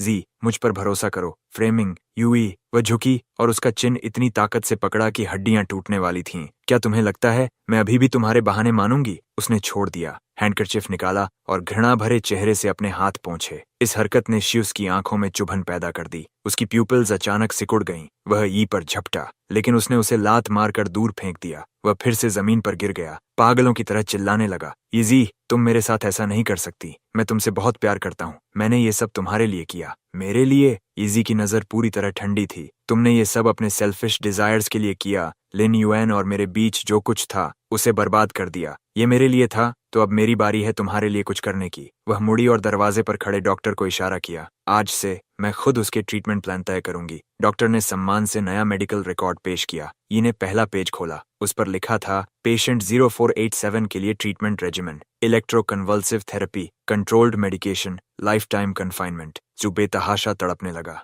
नहीं, तुम ऐसा नहीं कर सकती येजी। मैं तुम्हें शाप देता हूँ। मैं तुम्हें शाप देता हूँ कि तुम्हें कभी यनलिन युएन की माफी नहीं मिलेगी। इजी बिना पीछे देखे कमरे से बाहर निकल गई। उसके पीछे जीजू की दिल दहला देने वाली चीखें गूंज रही थीं। वह हॉलवे में खड़ी हुई और सिगरेट जला ली। धुएं के बीच उसकी आंखें गहरी और समझ से परे थीं। असिस्टेंट सावधानी से आगे आया। डायरेक्टर, ये आपके आदेश के अनुसार जा फैमिली की एसेट्स पूरी तरह फ्रीज कर दी गई हैं। जासी के पेरेंट्स पर भी रिस्ट्रिक्शंस लगा दी गई हैं। ये जीवी ने हल्की आवाज में कहा। उसके एम्बेजलमेंट की खबर मीडिया में लीक कर दो। मैं चाहता हूं उसकी रेपुटेशन बर्बाद हो जाए। असिस्टेंट ने सिर हिलाया और चला गया। ने सिगरेट बुझाई, खिड़की के बाहर नाइट स्काई की तरफ देखा। वह जानती थी कि ये रिवेंज मेरे झेले दर्द की भरपाई नहीं कर सकता, लेकिन कम से कम वह जियाओ को किसी और को नुकसान पहुंचाने का मौका नहीं देगी। ये उस विला के सामने खड़ी थी जहां हम साथ रहते थे। उसके हाथ में रिकॉर्डिंग थी जिसे वह अनगिनत बार देख चुकी थी, लेकिन सर्वेलेंस डेटा जू ने मिटा दिया था। कोई भी क्लू नहीं बचा था। खोज जारी रखो। उसकी आवाज भारी थी, आंखों में लाल वेन्स उभर आई थीं। चाहे जिंग को उलट पुलट करना पड़े, हमें उसे ढूंढना होगा। असिस्टेंट डरते हुए एक डॉक्यूमेंट लेकर आया। डायरेक्टर, ये मिस्टर यान की पर्सनल इन्फॉर्मेशन कैंसिल कर दी गई है। इमिग्रेशन रिकॉर्ड्स भी पूरी तरह मिटा दिए गए हैं। इजुई ने मुट्ठी कस ली। उसकी नकल्स सफेद हो गईं। उसने हर कनेक्शन इस्तेमाल किया, यहाँ तक कि बड़ा रिवॉर्ड भी अनाउंस किया, लेकिन ऐसा लग रहा था जैसे मैं दुनिया से बिना कोई निशान छोड़े गायब हो गया हूँ। वह हर उस जगह गई जहां हम कभी साथ गए थे। हाई स्कूल, अम्यूजमेंट पार्क, पहाड़ की चोटी पर मंदिर, यहाँ तक कि विदेश, वो सिटी जहां मैंने पढ़ाई की थी। लेकिन हर बार वह खाली हाथ लौटी। उसे बार बार सपने आने लगे। सपने में मैं खून के तालाब में खड़ा था, उसे ठंडी नजरों से देख रहा था।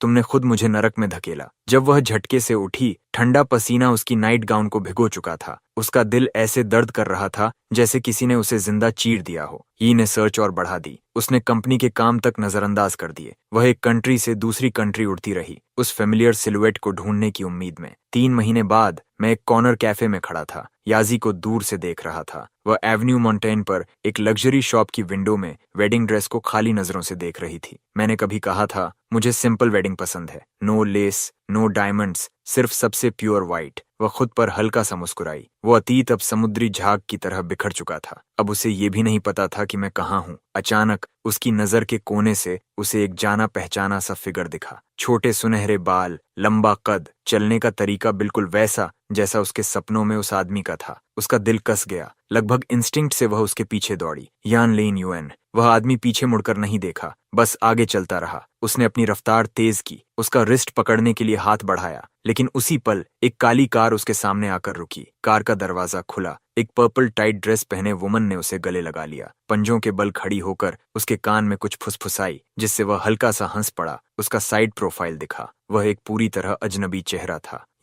जीवी वहीं जड़ होकर खड़ी रह गई, स्तब्ध। वह मैं नहीं था, बस एक मिलता जुलता सिलुएट था। उसने सुन्न होकर अपने हाथ नीचे गिरा दिए। उसका गला कस गया। तभी फोन बजा। असिस्टेंट की सावधान आवाज आई, प्रेसिडेंट, ये डिनर पार्टी शुरू होने वाली है। ये शिवी ने आंखें बंद कर लीं। उसने कॉल काट दिया और मुड़कर चली गई। और उसी पल जब वह मुड़ी, मैंने धीरे से अपने हाथ में पकड़ा वाइन ग्लास नीचे रखा। मेरी नजरें उदासीन थीं, उसकी पीठ पर फिसलती हुई। लिंची ने मेरी नजरों का पीछा किया। क्या वो वही है? मैंने नजर हटा ली और हल्का सा सिर हिला दिया। मैं खड़ा हुआ, लिंची का हाथ थाम लिया। चलो, पार्टी अटेंड करने का समय हो गया है। मैं फुल लेंथ मिरर के सामने खड़ा था, हल्का सा सिर झुकाकर अपने ईयरलोब पर डायमंड इयरिंग ठीक कर रहा था। मेरे होंठों पर बहुत हल्की मुस्कान थी। ये भी आज इस प्राइवेट पार्टी में आएगी। लिंडसे की आवाज पीछे से आई। उसने शैंपेन का ग्लास आगे बढ़ाया। तुम्हारा ध्यान पूरी तरह उसी पर है। क्या तुम सिर्फ उसी की वजह से आए हो? मैंने ग्लास लिया। उंगलियां रिम पर हल्के से टैप कर रही थीं। एक साफ आवाज पैदा हुई, तुम ज्यादा सोच रही हो। पार्टी में क्रिस्टल शैंडिलियर्स चमकदार रोशनी फैला रहे थे।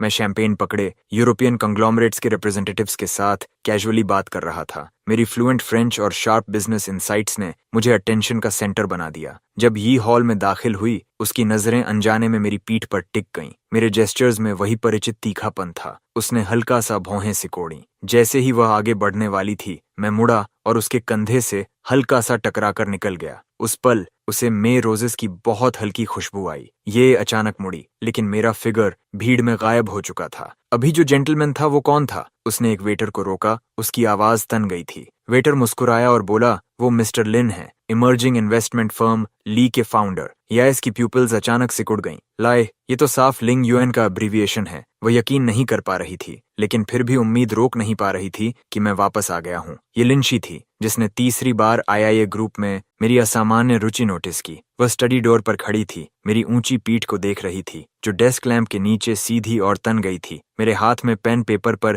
तेज निशान बना रहा था। ये डेटा एनालाइज करने जैसा नहीं लग रहा था, बल्कि किसी दुश्मन को डिसेक्ट करने जैसा था। ये ग्रुप की रिपोर्ट्स फिर देख रहे हो? लिंशी ने हॉट मिल्क का ग्लास पकड़े अंदर कदम रखा। जानबूझकर अपने कदमों की आवाज साफ की। मेरी उंगली हल्का सा कांपी। मैंने जल्दी से डॉक्यूमेंट बंद कर दिया। बस रूटीन एनालिसिस। मैंने मिल्क लिया। मेरे होंठों पर एक परफेक्ट मुस्कान थी। फ्यूचर कंपटीटर को पहले से स्टडी कर रहा हूँ। लिन ने मेरा झूठ एक्सपोज नहीं किया। हालांकि पिछले 3 महीनों में ये ग्रुप को स्टडी करने की मेरी फ्रीक्वेंसी किसी भी दूसरी कंपनी से कहीं ज्यादा थी। कभी कभी तो पूरी रात जागकर सुबह तक। लेकिन जब भी वह पूछना चाहती, मैं तुरंत टॉपिक बदल देता, खासकर उस पेरिस वाली मुलाकात के बाद। बहुत देर हो चुकी है। आखिरकार उसने ग्लास टेबल पर रख दिया। कल सुबह जल्दी मीटिंग है। मैंने सिर हिलाया, लेकिन मेरी नजरें फिर से उन डॉक्यूमेंट्स पर टिक गईं। जब लिंशी ने स्टडी डोर बंद किया, उसने फिर पेन के कागज पर चलने की आवाज सुनी, जैसे किसी जुनून का रूप हो। 3:17 AM एक तेज चीख ने विला की खामोशी को चीर दिया। लिंशी तुरंत बेड से उठ बैठी। उसके डॉक्टर इंस्टिंक्ट्स ने उसे तुरंत सतर्क कर दिया। मेरे बेडरूम से आवाज आई। उसके पास चप्पल पहनने का भी समय नहीं था और वह दौड़ती हुई आई। दरवाजा धक्का देकर खोल दिया। सामने का दृश्य देखकर उसका दिल दर्द से सिकुड़ गया। मैं हेडबोर्ड और दीवार के बीच कोने में सिमटा हुआ था, हाथ अपने ही गले को कसकर पकड़े हुए, चेहरा कागज जैसा सफेद। मेरे पजामे ठंडे पसीने से भीगे हुए थे, मेरी पतली पीठ से चिपके हुए। मेरा पूरा शरीर हवा में पत्ते की तरह कांप रहा था। लिंशी को सबसे ज्यादा डर मेरी आंखों से लगा। पुतलियां फैली हुई, नजर बिखरी हुई, जैसे किसी ऐसे डरावने दृश्य को देख रही हों जो यहाँ मौजूद ही नहीं था। लिंशी मेरे सामने एक घुटने पर बैठ गई, बिना सोचे समझे छूने की हिम्मत नहीं कर रही थी। लिंगुएन, मेरी तरफ देखो, क्या तुम मुझे सुन सकते हो? कोई जवाब नहीं। मेरी सांसें तेजी से बढ़ने लगीं, मेरे होंठ भी बैंगनी पड़ने लगे। Acute PTSD attack. लिंशी ने जल्दी से डायग्नोसिस किया। उसने धीरे से मेरी कलाई पकड़ी, ठंडा चिपचिपा पसीना महसूस करते हुए। मेरे साथ सांस लो। उसने मेरा हाथ अपने सीने पर दबाया। इस रिदम को धीरे धीरे महसूस करो। लिंशी ने जानबूझकर अपनी सांसें धीमी कर दी। उसका सीना लय में ऊपर नीचे हो रहा था। उसकी हथेली के नीचे मेरी कलाई पर उभरे हुए खुरदरे निशानों की एक रिंग थी। 1 मिनट, 2 मिनट। आखिरकार मेरी सांसें उसकी सांसों के साथ तालमेल बैठाने लगीं। मेरी पुतलियां धीरे धीरे फोकस में लौट आईं। सामने वाले व्यक्ति को साफ देखते ही मैंने अपना हाथ ऐसे खींच लिया जैसे जल गया हो। मैं ठीक हूँ, मैंने भारी आवाज में कहा। एक कंडीशन्ड रिफ्लेक्स की तरह मैंने अपने पजामे की आस्तीन नीचे खींच ली, कलाई ढकते हुए। सॉरी, मुझे बस एक नाइटमेयर आया था। लिंडसे ने इस भद्दे झूठ को उजागर नहीं किया। वह उठी और एक गिलास गुनगुना पानी डालने चली गई। साथ ही पास के डिफ्यूजर में काल्मिंग एसेंशियल ऑयल की कुछ बूंदें डाल दीं। थोड़ा पानी पियो, उसने मुझे देते हुए कहा, जानबूझकर सुरक्षित दूरी बनाए रखते हुए। मैं तुम्हारे लिए एक सूखा तौलिया लाती हूँ। जब वह बाथरूम से लौटी, मैं खिड़की के पास वाले सिंगल सोफा पर जा चुका था, दोनों हाथों से गिलास पकड़े हुए। मेरी नजर बाहर की रात पर टिकी हुई थी। चांदनी मेरे चेहरे की प्रोफाइल को उकेर रही थी। झुकी हुई पलकों की छाया मेरी आंखों के नीचे पड़ रही थी। मैं आर्म चेयर पर बैठ गया। लिंशी ने मेरे कंधों पर तौलिया डाल दिया, फिर सामने बैठ गई। क्या तुम उस नाइटमेयर के बारे में बात करना चाहोगे? उसने ऐसे पूछा जैसे कल के मौसम की बात कर रही हो। मेरी उंगलियां गिलास के किनारे से खेलती रहीं। काफी देर तक खामोशी रही। मैंने मुंह खोला। क्या तुम्हें पता है डूबने का एहसास कैसा होता है? लिंशी थोड़ी रुकी। पहले पानी नाक के अंदर भर जाता है, आग की तरह जलता हुआ। मेरी आवाज हल्की थी, जैसे किसी और की कहानी बता रहा हूँ। फिर फेफड़े ऐंठने लगते हैं, सांस लेना चाहते हैं, लेकिन अंदर सिर्फ पानी जाता है। मैंने ऊपर देखा। सबसे डरावनी बात यह है कि तुम साफ महसूस करते हो कि जिंदगी फिसल रही है, फिर भी बेबस, कुछ नहीं कर सकते। लिन, उसने नोटिस किया कि मेरी बाईं अनामिका उंगली अस्वाभाविक रूप से मुड़ी हुई थी। वह हड्डी टूटने के बाद की विकृति थी। मैं उठा और डेस्क की तरफ गया। दराज से एक क्राफ्ट पेपर बैग निकाला। तुम्हें ये देखना चाहिए। लिंशी ने उसे लिया, उसका वजन महसूस करते हुए। बाहर निकले फोटो, मेडिकल रिकॉर्ड्स और मैरिज रजिस्ट्रेशन की एक कॉपी। तो ये तुम्हारा असली है। लिंडसे की आवाज अटक गई। उसके सामने जो था उसने उसे चौंका दिया। मैं खून के तालाब में पड़ा था। मेरे माथे का घाव भयानक था, नीचे के कालीन को लाल रंग में रंगता हुआ। मेडिकल रिकॉर्ड में लिखा था 3 broken ribs, right index finger, comminuted fracture, pleural effusion. ये यीवाई की मास्टरपीस है। मेरी आवाज शांत थी। वह मेरी एक्स वाइफ है। नहीं, असल में हमारा कोई रिश्ता नहीं है, मैंने खुद पर हंसते हुए कहा। उसने सोचा कि बोरे में जो व्यक्ति है वह उसके पति को तंग करने वाला ठग है, लेकिन असल में वह मैं था। लिन, उसने अगला पेज पलटा, सर्वेलेंस कैमरा का एक स्क्रीनशॉट देखा। एक औरत बार बार एक बोरे को, जिसमें एक इंसान था, ऊंचे प्लेटफॉर्म से नीचे धक्का दे रही थी। पूल के पास जू खड़ा था, उसके होठों पर हल्की मुस्कान थी। ज़ियाओ, मैंने उस आदमी की तरफ इशारा किया। वह उसका कानूनी पति था और मैं बस एक मजाक था। लिंच, अब वह समझ गई कि मेरा ए ग्रुप के प्रति जुनून कहाँ से आया। ये सामान्य बिजनेस कंपटीशन नहीं है, ये नफरत है। तो तुम उसे खत्म करना चाहते हो? ये सवाल नहीं था। मैं खिड़की के पास चला गया। चांदनी ने मेरी परछाई को लंबा कर दिया। मैं चाहता हूं कि वह सब कुछ खोने का एहसास चखे। मेरी उंगली खिड़की के शीशे पर चल रही थी। कंपनी खो दे, इज्जत खो दे, खो दे। मेरी आवाज अचानक शांत हो गई। लेन, वह मेरे पीछे आकर खड़ी हो गई। छुआ नहीं, बस चुपचाप खड़ी रही। बदला सच्ची शांति नहीं लाएगा, उसने धीरे से कहा। तो फिर क्या करेगा? मैं अचानक मुड़ा। मेरी आंखों में एक काली आग भड़क उठी। माफी? मैंने अपने पजामे का कॉलर फाड़ दिया, कॉलर बोन के नीचे का एक निशान दिखाते हुए। यह उसने खुद मेटल रॉड से मारा था। 9 बार उसने हर एक को साफ साफ गिना था। लिंशी ने उस निशान को देखा, अचानक हाथ बढ़ाकर मुझे अपनी बाहों में खींच लिया। मैं एक पल के लिए सख्त हो गया, फिर जैसे सारी ताकत खत्म हो गई हो, मैं उसके सीने से टिककर ढह गया। मैं तुम्हें रोकने का इरादा नहीं रखती। लिन की ठोड़ी मेरे सिर के ऊपर टिकी थी। मैं बस यह नहीं देखना चाहती कि तुम नफरत में डूब जाओ। उसने धीरे से मेरी विकृत उंगलियों को थामा। ये घाव, ये तुम्हारी जिंदगी को परिभाषित नहीं करने चाहिए। मैंने कोई जवाब नहीं दिया। लिंडसे को महसूस हुआ कि उसकी छाती पर मेरी शर्ट धीरे धीरे भीग रही थी। खिड़की के बाहर पूरब का आसमान उजाला होने लगा। लिंडसे ने अपनी बाहों में शांत हो चुके व्यक्ति को देखा और एक फैसला लिया। मुझे अपनी योजना दिखाओ, उसने कहा। हर एक डिटेल। मैंने सिर उठाया। मेरी लाल किनारों वाली आंखों में एक दबाव चमका। अगर इससे तुम सच में सब छोड़कर नई शुरुआत कर सको, लिंशी ने मेरे चेहरे से आंसुओं के निशान पोंछे, तो मैं तुम्हारी मदद करूंगी। सूरज की पहली किरण पर्दों को चीरती हुई अंदर आई। मैं ए ग्रुप के शेयर होल्डिंग स्ट्रक्चर चार्ट की ओर इशारा कर रहा था। लिंशी को एक्विजिशन स्ट्रेटेजी समझा रहा था। मेरी आवाज भारी थी, लेकिन मेरी आंखों में फिर से सांप ही लौट आई थी। धूप बिखरे हुए दस्तावेजों पर पड़ रही थी, भीगे और फटे हुए मैरिज सर्टिफिकेट को रोशन करती हुई। मैंने उसे एक पल देखा, फिर उसे कूड़ेदान में फेंक दिया। मैं लाई ग्रुप की टॉप फ्लोर पर फर्श से छत तक की खिड़की के सामने खड़ा था, पूरे शहर को नीचे देखते हुए। कांच में मेरी परछाई दिख रही थी। मेरी उंगलियां एक गिलास रेड वाइन पकड़े हुए। लाल तरल हल्का सा हिल रहा था, बिल्कुल उसी रंग जैसा उस दिन था जब मैं खून के तालाब में गिरा था। असिस्टेंट ने दस्तक दी और अंदर आया। सम्मान से एक दस्तावेज पेश किया। प्रेसिडेंट यान, ई ग्रुप का स्टॉक प्राइस और 5% गिर गया है। मार्केट आमतौर पर यू के हाल के फैसलों को लेकर ऑप्टिमिस्टिक नहीं है। मैंने दस्तावेज लिया, मेरे होंठ ठंडी मुस्कान में मुड़ गए। बहुत अच्छा। मैंने वायर की हाल की फाइनेंशियल रिपोर्ट पलटी, एक आंकड़े की पंक्ति पर हल्के से टैप किया। यू ने जू द्वारा पहले गबन किए गए डेफिसिट को भरने के लिए अपने नाम की कई एसेट्स बेच दी हैं। आईआईए ग्रुप बॉन्ड्स जिन्हें हम होल्ड कर रहे हैं, उन्हें बेचते रहो। मैंने दस्तावेज बंद किया। आवाज शांत थी। असिस्टेंट थोड़ा हिचकिचाया। लेकिन अगर ये ग्रुप बहुत जल्दी गिर गया तो हम भी इन्वेस्टमेंट कैपिटल का एक हिस्सा खो देंगे। मैंने ऊपर देखा,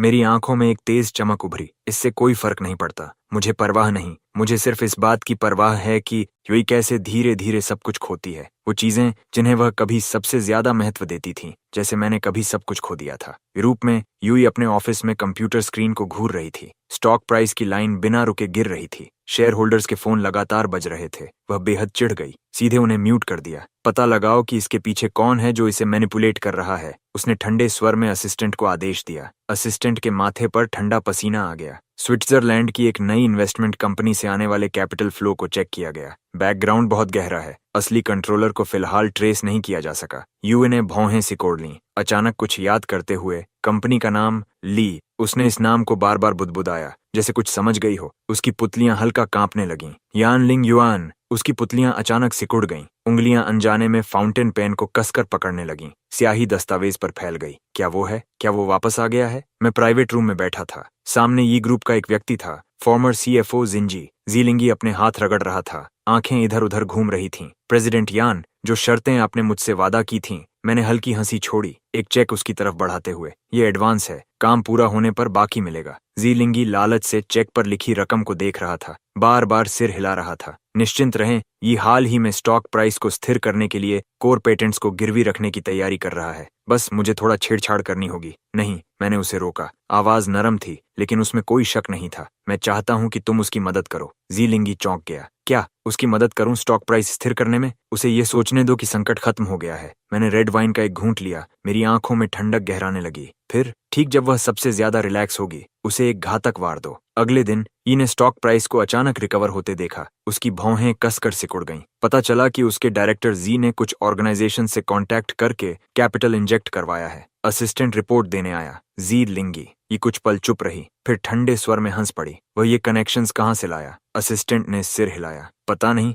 लेकिन कैपिटल सच में आ गया है। फिलहाल हमारा दबाव कम हो गया है। याजू एक खिड़की के पास चली गई। शहर रात में रोशनी से जगमगा रहा था। उसे बस कुछ गलत महसूस हो रहा था। जाओ, उसकी जांच करो। वह मुड़ी। उसके चेहरे पर स्टॉक प्राइस बढ़ने की कोई राहत नहीं थी। साफ पता करो कि जिंजी ने किन ऑर्गेनाइजेशन से कांटेक्ट किया। जल्दी करो। खिड़की के बाहर रात गहरी थी, जैसे तूफान से पहले की शांति। मैंने एलजेई द्वारा दिया गया दस्तावेज लिया, उसे देखा और हल्का हंसा। ये सच में शक कर रही है। लिंशी ने भौं उठाई। क्या जाल बंद करना है? अभी थोड़ा इंतजार करो। मैंने दस्तावेज बंद किया। नजर खिड़की के बाहर रात के आसमान पर टिक गई। मैं चाहता हूं कि वह खुद मेरे पास आकर गिड़गिड़ाए, जैसे मैं कभी उससे वापस मुड़ने की भीख मांगता था। हकीकत ने साबित किया, यूविस का अंदेशा गलत नहीं था। जब वाई ग्रुप का स्टॉक प्राइस धीरे धीरे स्थिर हुआ, वही ऑर्गेनाइजेशंस जैसे पहले से तय हो, एक साथ कैपिटल वापस खींचने लगे। वाई ग्रुप का स्टॉक प्राइस अनियंत्रित रूप से गिर गया, यहाँ तक कि एक रिकॉर्ड लो तक पहुंच गया। ये जुअर फर्श से छत तक की खिड़की के सामने खड़ी थी। उसके हाथ धीरे धीरे कसते जा रहे थे। असिस्टेंट पीछे खड़ा था, जोर से सांस लेने की भी हिम्मत नहीं कर रहा था। जी लिंगी का क्या हुआ? उससे अब कांटेक्ट नहीं हो पा रहा। यह शब्द जैसे ही निकले, ऑफिस में मौत जैसी खामोशी छा गई। असिस्टेंट के माथे का पसीना पोंछने पर भी नहीं रुक रहा था। उसने जो पता लगाया था, उसे याद करते हुए बस यही लगा कि एक बार बोल दिया तो उसका करियर भी खत्म हो सकता है। उन ऑर्गेनाइजेशंस के ओनर्स का पता चला। आखिरकार वह पल आ ही गया। असिस्टेंट ने आंखें बंद की, हाथ में पकड़ा दस्तावेज डेस्क पर रख दिया। प्रेसिडेंट, यही जांच में पता चला है कि जो कैपिटल इंजेक्शन ऑर्गेनाइजेशंस हैं, वे अलग अलग कंपनियों के तहत हैं, लेकिन वे सभी कंपनियां लाई के नाम पर हैं। यीवी ने यह सुनते ही एक अजीब सी राहत महसूस की, जैसे उसे पहले से अंदाजा था। उसकी इंट्यूशन ने उसे बताया, लाई ही यनलिंग युएन है। यानलिंग युआन वापस आ चुका है उससे बदला लेने के लिए। जब ऐसा है, यूई लाई कंपनी की बिल्डिंग के नीचे खड़ी थी। उसका सूट थोड़ा सिकुड़ा हुआ, आंखें खून से भरी हुई। वह यहाँ 3 दिनों से इंतजार कर रही थी। रिसेप्शनिस्ट ने शालीन लेकिन ठंडे तरीके से उसकी हर अपॉइंटमेंट को ठुकरा दिया। सिक्योरिटी हर बार उसे रोक देती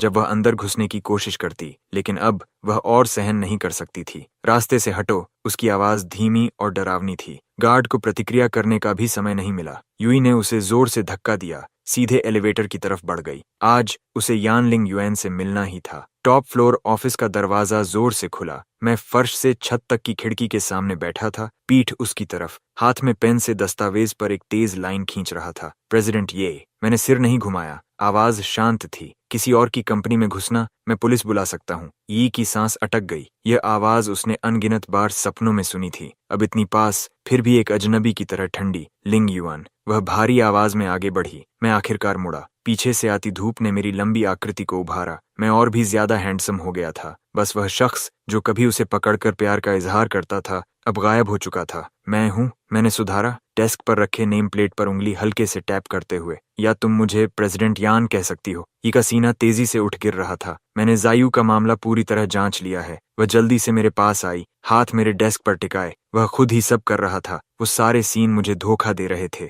मुझे सच में लगा था कि उस साल का ठग तुम्हारे द्वारा उसे नुकसान पहुंचाने के लिए भेजा गया था। मैं चुपचाप उसे देखता रहा। मेरी आंखों में कोई लहर नहीं थी। यूई की आवाज धीमी होती गई। अगर मुझे पता होता कि वह तुम थे तो मैं अचानक हंस पड़ा। कैसे तुमने मुझे अपने हाथों से उस ऊंचे प्लेटफॉर्म से धक्का दिया? कैसे तुमने मेटल रॉड से मेरी पसलियां तोड़ी? या कैसे तुमने मेरी उंगलियों को कुचल दिया? मैंने रिमोट उठाया, एक बार दबाया। ऑफिस में स्क्रीन धीरे धीरे नीचे उतरने लगी। इमेज में बोरा नीचे फिसला। मेरा खून से सना पीला चेहरा दिखाई दिया। यूई ठंडी नजरों से उसे देखती खड़ी रही। चू उसके पीछे खड़ा था, होठों पर एक घमंडी मुस्कान टंगी हुई। जब मेटल रॉड नीचे गिरी, मेरा सिकुड़ता हुआ शरीर और दर्द भरी कमजोर चीखें साफ सुनाई दे रही थीं। याई का चेहरा एक पल में पीला पड़ गया। और सुनना है? मैंने ठोड़ी टिकाते हुए हल्के लहजे में कहा। मेरे पास और भी बहुत है, जैसे वो हिस्सा जब तुमने शू को गले लगाया था और उसे हस्बैंड कहा था। ये कुछ बोल ही नहीं पाई। अगले ही पल उसके घुटने जोर से जमीन से टकराए। I am sorry. उसकी आवाज कांप रही थी। उंगलियां मेरी डेस्क के किनारे को कसकर पकड़ रही थीं। मैंने नीचे झुककर उसे देखा। अचानक सब कुछ बेहद हास्यास्पद लगा। कभी ऊंचाई पर बैठी यूई अब मेरे सामने ऐसे घुटनों पर थी जैसे अपना मालिक खो चुका कोई कुत्ता। यही ने आंखें कसकर बंद कर लीं। लंबी खामोशी के बाद उसने सिर उठाया। लिनुएन, क्या चाहती हो तुम कि मैं तुम्हें माफ कर दूं? मैंने ड्रॉर से एक डॉक्यूमेंट निकाला और उसके सामने सरका दिया। ये group share acquisition agreement, sign करो। मैंने धीमे स्वर में कहा। तुम्हारे हाथ में जितने भी शेयर्स हैं, मैं उन्हें मार्केट प्राइस पर खरीद लूंगी। वह जड़ हो गई। तुम्हें अपना ग्रुप चाहिए? नहीं। मैं खड़ी हुई। लेदर शूज की आवाज मार्बल फ्लोर पर गूंज उठी। मैं झुककर उंगलियों से कॉन्ट्रैक्ट पर हल्के से टैप करने लगी। मुझे चाहिए कि तुम खुद अपनी आय ग्रुप मुझे सौंपो और फिर बेबस होकर देखो कि मैं उसे टुकड़ों में बर्बाद करती हूँ। यूई की कांपती उंगलियां कॉन्ट्रैक्ट को छू रही थीं। वह जानती थी इसका मतलब क्या है। अगर वह सौंप देती है तो सालों की लेगेसी किसी और की हो जाएगी। अगर नहीं देती तो मुझे वापस पाने का मौका हमेशा के लिए खत्म। मैं उसे संघर्ष करते देख रही थी, लेकिन अब सब कुछ मुझे बेजान लग रहा था। मैं तुम्हें 3 दिन देती हूँ सोचने के लिए। मैं मुड़ी और फ्लोर टू सीलिंग विंडो की तरफ चल दी। मेरी पीठ ठंडी और दूर थी। लेकिन ये मत भूलो अभी कि तुम में मुझसे नेगोशिएट करने का कोई हक नहीं है। ये ग्रुप के टॉप फ्लोर कॉन्फ्रेंस रूम में फ्लोर टू सीलिंग विंडो के बाहर पूरी सिटी की चमकती रोशनी फैली थी। मैं टेबल के हेड पर बैठी थी। उंगलियां सतह पर हल्के से टैप कर रही थीं। मेरे सामने एसेट डिवीजन अग्रीमेंट्स के ढेर पड़े थे। दोनों तरफ बैठे सीनियर मैनेजर्स जो कभी यी के आदेशों पर झुकते थे, अब सिर झुकाए चुप बैठे थे, जैसे सांस लेने की भी आवाज दबा रहे हों। न्यू एनर्जी डिवीजन बेच दो, मेडिकल सेक्टर लाइन ग्रुप में मर्ज कर दो, बाकी खाली शेल छोड़ दो। मेरी आवाज शांत थी, जैसे मौसम की बात कर रही हूँ। सीएफओ ने सावधानी से पूछा, प्रेसिडेंट यान, तो वी ग्रुप ब्रांड का क्या? मैंने ऊपर देखा। होठों पर ठंडी मुस्कान उभरी। ये ग्रुप। मैं धीरे धीरे खड़ी हुई। जूतों की आवाज मार्बल पर गूंजती हुई, जैसे किसी चेतावनी की घंटी। आज से ये नाम खत्म। मैंने आखिरी डॉक्यूमेंट यूए की तरफ बढ़ा दिया, जो पूरे समय चुप थी। डॉक्यूमेंट उसके सामने सरक गया। कवर पर साफ लिखा था, नोटिस ऑफ पोजीशन एडजस्टमेंट। वह जनरल मैनेजर तो बनी रही, लेकिन सारे डिसीजन मेकिंग पावर्स छीन लिए गए और अब उसे हर दिन मुझे रिपोर्ट देनी थी। यूई ने उसे घूरा। उंगलियां हल्के से कांप रही थीं, लेकिन उसने उसे उठाया नहीं। मैंने उसे देखा और हंस पड़ी। क्या हुआ प्रेसिडेंट? ये संतुष्ट नहीं हो? पूरा कॉन्फ्रेंस रूम सन्नाटे में डूबा था। यूई ने धीरे से सिर उठाया। उसकी काली आंखें, जो कभी बाज की तरह तेज थीं, अब फीकी और बेजान थीं, जैसे सारी जिंदगी निकल चुकी हो। कुछ सेकंड की खामोशी के बाद उसने फाउंटेन पेन उठाया और साइन कर दिया। प्रेसिडेंट, ये आपकी डेली रिपोर्ट। सेक्रेटरी ने फाइल उसके सामने रखी। आवाज में सम्मान था, लेकिन आंखों में दया साफ दिख रही थी। यूई ने फाइल खोली। ई ग्रुप मेंटेनेंस प्रोग्रेस रिपोर्ट। उसमें डिटेल में लिखा था कि कंपनी का साइन दिन में कितनी बार साफ हुआ, ऑफिस प्लांट्स को कब पानी दिया गया, रिसेप्शन पर कितने विजिटर्स आए। उसने आंखें बंद की, फिर अपना नाम साइन कर दिया। ये मेरी शर्त थी, उसे हर दिन ये साइन करना था ताकि साबित हो कि वह इस खाली कंपनी को अब भी चला रही है। एक आउटडोर कैफे में मैं अपनी प्लेट में स्टेक काटने में व्यस्त थी। चाकू पोर्सलेन प्लेट पर फिसलते हुए एक हल्की सी आवाज कर रहा था, तुम्हारा स्टेक काटने का अंदाज अभी भी उतना ही सैवेज है। लिंशी हल्के से हंसी, मेरा प्लेट उठाकर बड़े स्वाभाविक तरीके से छोटे छोटे टुकड़ों में काटने लगी, जैसे किसी दुश्मन को डिसेक्ट कर रही हो। मैंने भौं उठाई, शायद यही सही है। लिंशी ने प्लेट वापस सरका दी, उसकी उंगलियां हल्के से मेरे हाथ के पीछे छू गईं। बदले का स्वाद कैसा है? मैंने झील की तरफ देखा, जहां सूरज की रोशनी पानी पर टूटकर हजारों सुनहरे टुकड़ों में बिखर रही थी। मेरी कल्पना से ज्यादा खाली, मैंने धीरे से कहा। लिंडी मेरी साइड प्रोफाइल को देखती रही, फिर अचानक बोली, आज रात एक एस्ट्रोनॉमी एग्जीबिशन है, चलोगे? वह हल्का मुस्कुराई। तुमने कहा था बचपन में तुम्हें सबसे ज्यादा स्टारगेजिंग पसंद है। मैं चौंक गया। ये बात मैंने बहुत पहले एक नशे भरी रात में कही थी। मुझे उम्मीद नहीं थी कि उसे याद होगा। प्लैनेटेरियम के स्टारी डोम के नीचे मैं ऊपर देख रहा था, जहां सिम्युलेटेड गैलेक्सी धीरे धीरे घूम रही थी। लिंडजी मेरे पीछे खड़ी थी, मेरी पीठ को देखते हुए। वो अक्विला कॉन्स्टलेशन में ऑल्टेयर है, उसने झुककर मेरे कान में धीरे से समझाया। चाइनीज लेजेंड में वो और वेगा साल में सिर्फ एक बार मिल सकते हैं। मैं हल्का हंसा। क्या ये ट्रेजेडी नहीं है? लेकिन कम से कम वो हर साल मिल तो पाते हैं। लिंजी की आवाज बेहद नरम थी, है ना? मैंने सिर घुमाकर उसे देखा, अचानक महसूस किया कि नीली रोशनी में उसकी आईलैशेस असामान्य रूप से लंबी लग रही थीं, जैसे उन पर स्टारडस्ट जमी हो। हमारे बीच की दूरी अनजाने में कम हो रही थी, हम करीब आ रहे थे। तभी पीछे से घोड़े की चीख जैसी आवाज गूंजी। मैं मुड़ा और देखा, यूए सीढ़ियों के नीचे खड़ी थी। उसका चेहरा पीला था, आंखों में लाल नसें साफ दिख रही थीं। वह हमारे आपस में जुड़े हाथों को घूर रही थी, उसकी छाती तेजी से उठ गिर रही थी। वो कौन है? प्लैनेटेरियम के कॉरिडोर की लाइट्स ठंडी और सफेद थीं। मैं दीवार से टिक गया, लापरवाही से अपनी कफ ठीक करते हुए बोला, क्या मुझे तुम्हें याद दिलाना पड़ेगा प्रेसिडेंट यी? तुम्हारा ये व्यवहार स्टॉकिंग और हैरेसमेंट में आता है। यूए की मुट्ठियां चरमराने लगीं। मैं पूछ रही हूँ, वो कौन है? लिंशी, मैं मुस्कुराया। मेरी पार्टनर, फ्यूचर गर्लफ्रेंड या वाइफ, जैसा तुम समझो। वाइफ शब्द जैसे सीधे ईवी के दिल में चाकू बनकर घुस गया। वह दौड़कर आई और मेरी कलाई पकड़ ली। हमारा अभी डिवोर्स नहीं हुआ। मैंने नीचे उसकी पकड़ को देखा और हंस पड़ा। डिवोर्स? ये मत भूलो, हमारा मैरिज सर्टिफिकेट नकली था। मैंने धीरे से अपना हाथ छुड़ाया, फोन खोला और एक डॉक्यूमेंट उसके सामने कर दिया। Marriage registration invalid. क्या याद दिलाऊं? मैं उसके कान के पास झुक गया। मेरी आवाज जहर उगलते सांप जैसी थी। तुम्हारा असली हस्बैंड अभी जेल में है। कि एक कदम पीछे डगमगा गई, जैसे सारी ताकत निकल गई हो। लिन, वह शैडोज से बाहर आई, एक हाथ जेब में, दूसरा मेरे हाथ को थामे हुए। मिस या, उसकी आवाज शांत थी, अगर आपने मेरे बॉयफ्रेंड को परेशान करना जारी रखा तो मैं रिस्ट्रेनिंग ऑर्डर के लिए अप्लाई करूंगी। मिस यी ने मेरे हाथ पर रखे उसके हाथ को देखा और अचानक उसे याद आया, कभी वो भी ऐसे ही थी। स्कूल के चेरी ब्लॉसम्स के नीचे सबके सामने घोषणा करते हुए, यन लिन युएन मेरा है, कोई उसे छू नहीं सकता। अब रोल्स बदल चुके थे। अब वो खुद वार्निंग सुन रही थी और पहली बार समझ रही थी कि दिल मरोड़ने वाला दर्द कैसा होता है। वापसी के रास्ते कार में मैं खिड़की के बाहर तेजी से पीछे छूटते शहर को देख रहा था और अचानक बोल पड़ा, क्या मैं अभी बहुत क्रूल था? लिंची एक हाथ से स्टीयरिंग व्हील पकड़े थी, दूसरे से मेरे हाथ को ढक लिया। उसने तुम्हारे साथ जो किया उसके मुकाबले ये तो इंटरेस्ट भी नहीं है। मैंने हमारे जुड़े हाथों को देखा और अचानक महसूस किया, पता नहीं कब से, लेकिन अब सिर्फ रिवेंज ही मुझे जिंदा नहीं रख रहा था। सनरूफ धीरे धीरे खुला, ऊपर तारों भरा आसमान दिखने लगा। लिंसे की आवाज रात की हवा में घुल कर आई, देखो वेगा। मैंने ऊपर देखा और पहली बार महसूस किया कि तारों भरा आसमान अकेलापन नहीं देता। हमसे थोड़ी दूर पीछे अंधेरे में खड़ी यूए हमें देख रही थी। लिन युएन, तुम मुझसे नाराज हो ना? उसकी आंखें अंधेरी थीं, जैसे उसने कोई फैसला कर लिया हो। अचानक बारिश शुरू हो गई। आई ग्रुप बिल्डिंग के सामने की कंक्रीट जमीन बारिश से चमकने लगी। यूए बारिश में घुटनों के बल बैठी थी। उसका सूट पूरी तरह भीग चुका था, लंबे बाल उसके माथे से चिपके थे, उसके घुटने पानी में डूबे थे, लेकिन वह जिद्दी नजरों से टॉप फ्लोर की रोशनी वाली खिड़की को घूर रही थी। मैं जानता था, वह जानती थी कि मैं वहीं हूँ। लिनुएन, उसकी आवाज भारी थी, लगभग गरजती हुई बिजली में डूबती हुई। मैं तुमसे भीख मांगती हूँ, बस एक बार मुझसे मिल लो। बिल्डिंग के रिवॉल्विंग डोर्स धीरे धीरे खुले। कुछ सिक्योरिटी गार्ड्स काले अम्ब्रेलाज लिए बाहर आए। आगे खड़े कैप्टन ने कहा, प्रेसिडेंट लिन ने कहा है, अगर आप ऐसे ही जारी रखती हैं तो हमें कोर्सिव मेजर्स लेने पड़ेंगे। ये हल्का मुस्कुराई। बारिश का पानी उसकी ठोड़ी से टपक रहा था। तो उसे कहो खुद नीचे आए और मुझे भगा कर दिखाए। गार्ड्स ने एक दूसरे को देखा,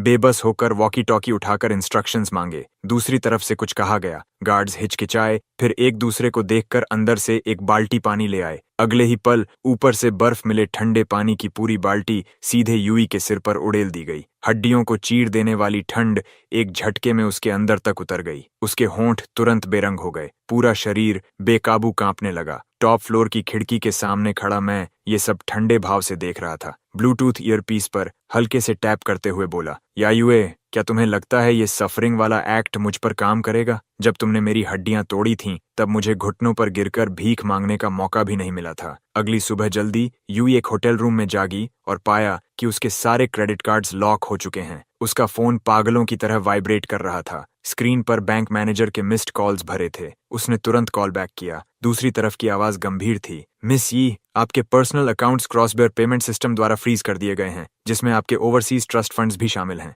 यू की उंगलियां फोन को कसकर पकड़ते पकड़ते सफेद पड़ गईं। मैं उसे धीरे धीरे डेड एंड की तरफ धकेल रहा था। अब उसके एसेट्स फ्रीज थे। वह होटल का खर्च भी नहीं उठा सकती थी। वह अचानक हल्के से हंसी, एक ऐसी हंसी जैसे रेत आपस में रगड़ खा रही हो। लिन युएन, तुम सच में मुझे कोई रास्ता नहीं छोड़ रहे, लेकिन मेरा रिवेंज अभी खत्म नहीं हुआ था। ग्रुप के ऑल हैंड्स मीटिंग में मैं हेड सीट पर बैठा था, उंगलियां टेबल पर हल्के से टैप कर रही थीं। आज एक स्पेशल सेगमेंट है, मैंने धीरे से कहा, नीचे बैठे लोगों को मुस्कुराकर देखते हुए। आइए वेलकम करें प्रेसिडेंट यी को, जो सबके लिए एक मॉडल बिजनेस ऐसे पढ़ेंगी। ये कोने में खड़ी थी, उसका चेहरा पीला था, हाथ में कसकर पकड़े हुए कुछ पीले पड़े कागज थे। वो वही लव लेटर था जो उसने मुझे 18 की उम्र में लिखा था। हर पेज में उसकी सच्ची कस्में भरी थीं। पढ़ो, मैंने नरमी से कहा, ताकि सब प्रेसिडेंट यी की राइटिंग स्टाइल से सीख सकें। पूरा हॉल खामोश था। वे की उंगलियां हल्के से कांपीं, लेकिन उसने पहला पेज खोल लिया। लिन युएन, आज तुम्हें व्हाइट शर्ट में देखकर मेरा दिल इतनी तेजी से धड़का कि लगा मैं मर जाऊंगी। उसकी आवाज सूखी थी। तीसरे पेज तक पहुंचते पहुंचते उसका गला बुरी तरह कांपने लगा।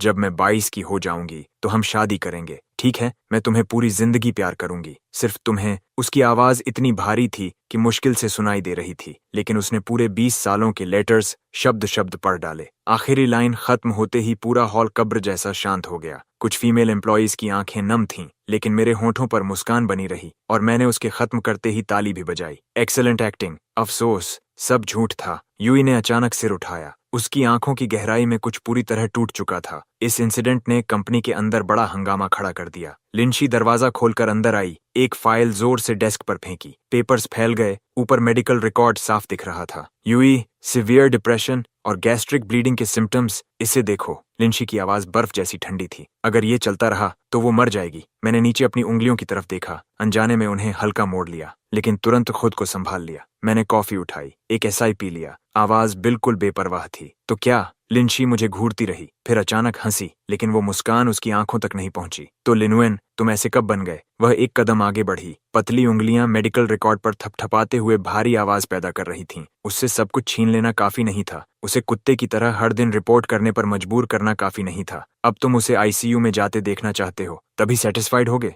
मेरी आईलैशेस हल्के से कांप गईं। मेरे हाथ में पकड़ा कॉफी कप थोड़ा गर्म हो गया था। मैंने उसे मजबूर नहीं किया। ये वही सजा है जिसकी वो हकदार है। सच में? लिंडसी अचानक झुक गई। दोनों हाथ मेरी कुर्सी के आर्मरेस्ट्स पर टिकाकर मुझे उस तंग जगह में कैद कर लिया। तो फिर मेरी तरफ देखने की हिम्मत क्यों नहीं हो रही? मेरी सांस अटक गई। लिंडसी की आवाज धीमी हो गई, जिसमें एक अजीब सा इशारा छुपा था। यन लिन युएन, क्या सच ये है कि तुमने उसे अब तक छोड़ा ही नहीं? ऑफिस में सन्नाटा छा गया। बाहर खिड़की पर बारिश ऐसे पड़ रही थी जैसे कोई काउंटडाउन चल रहा हो। मैंने कप नीचे रखा। टेबल से टकराने की हल्की आवाज गूंजी। मैंने नहीं, लिंडसे हिली नहीं, वही दबाव भरी मुद्रा बनाए रखी। उसकी नजरें मेरे चेहरे को चाकू की तरह काट रही थीं। तो फिर मान क्यों नहीं लेते कि तुम हद से आगे बढ़ चुके हो? मैं अचानक खड़ा हो गया, लगभग उसके सामने आमने सामने। लिंशी, तुम जानती हो मेरे साथ क्या हुआ था? तुम जानती हो उसने? मैं जानती हूँ। लिंची ने बीच में रोका। उसकी आवाज अचानक नरम हो गई। लेकिन अभी के तुम और उस वक्त की यूई में फर्क क्या है? ये शब्द जैसे सीधे चेहरे पर थप्पड़ थे।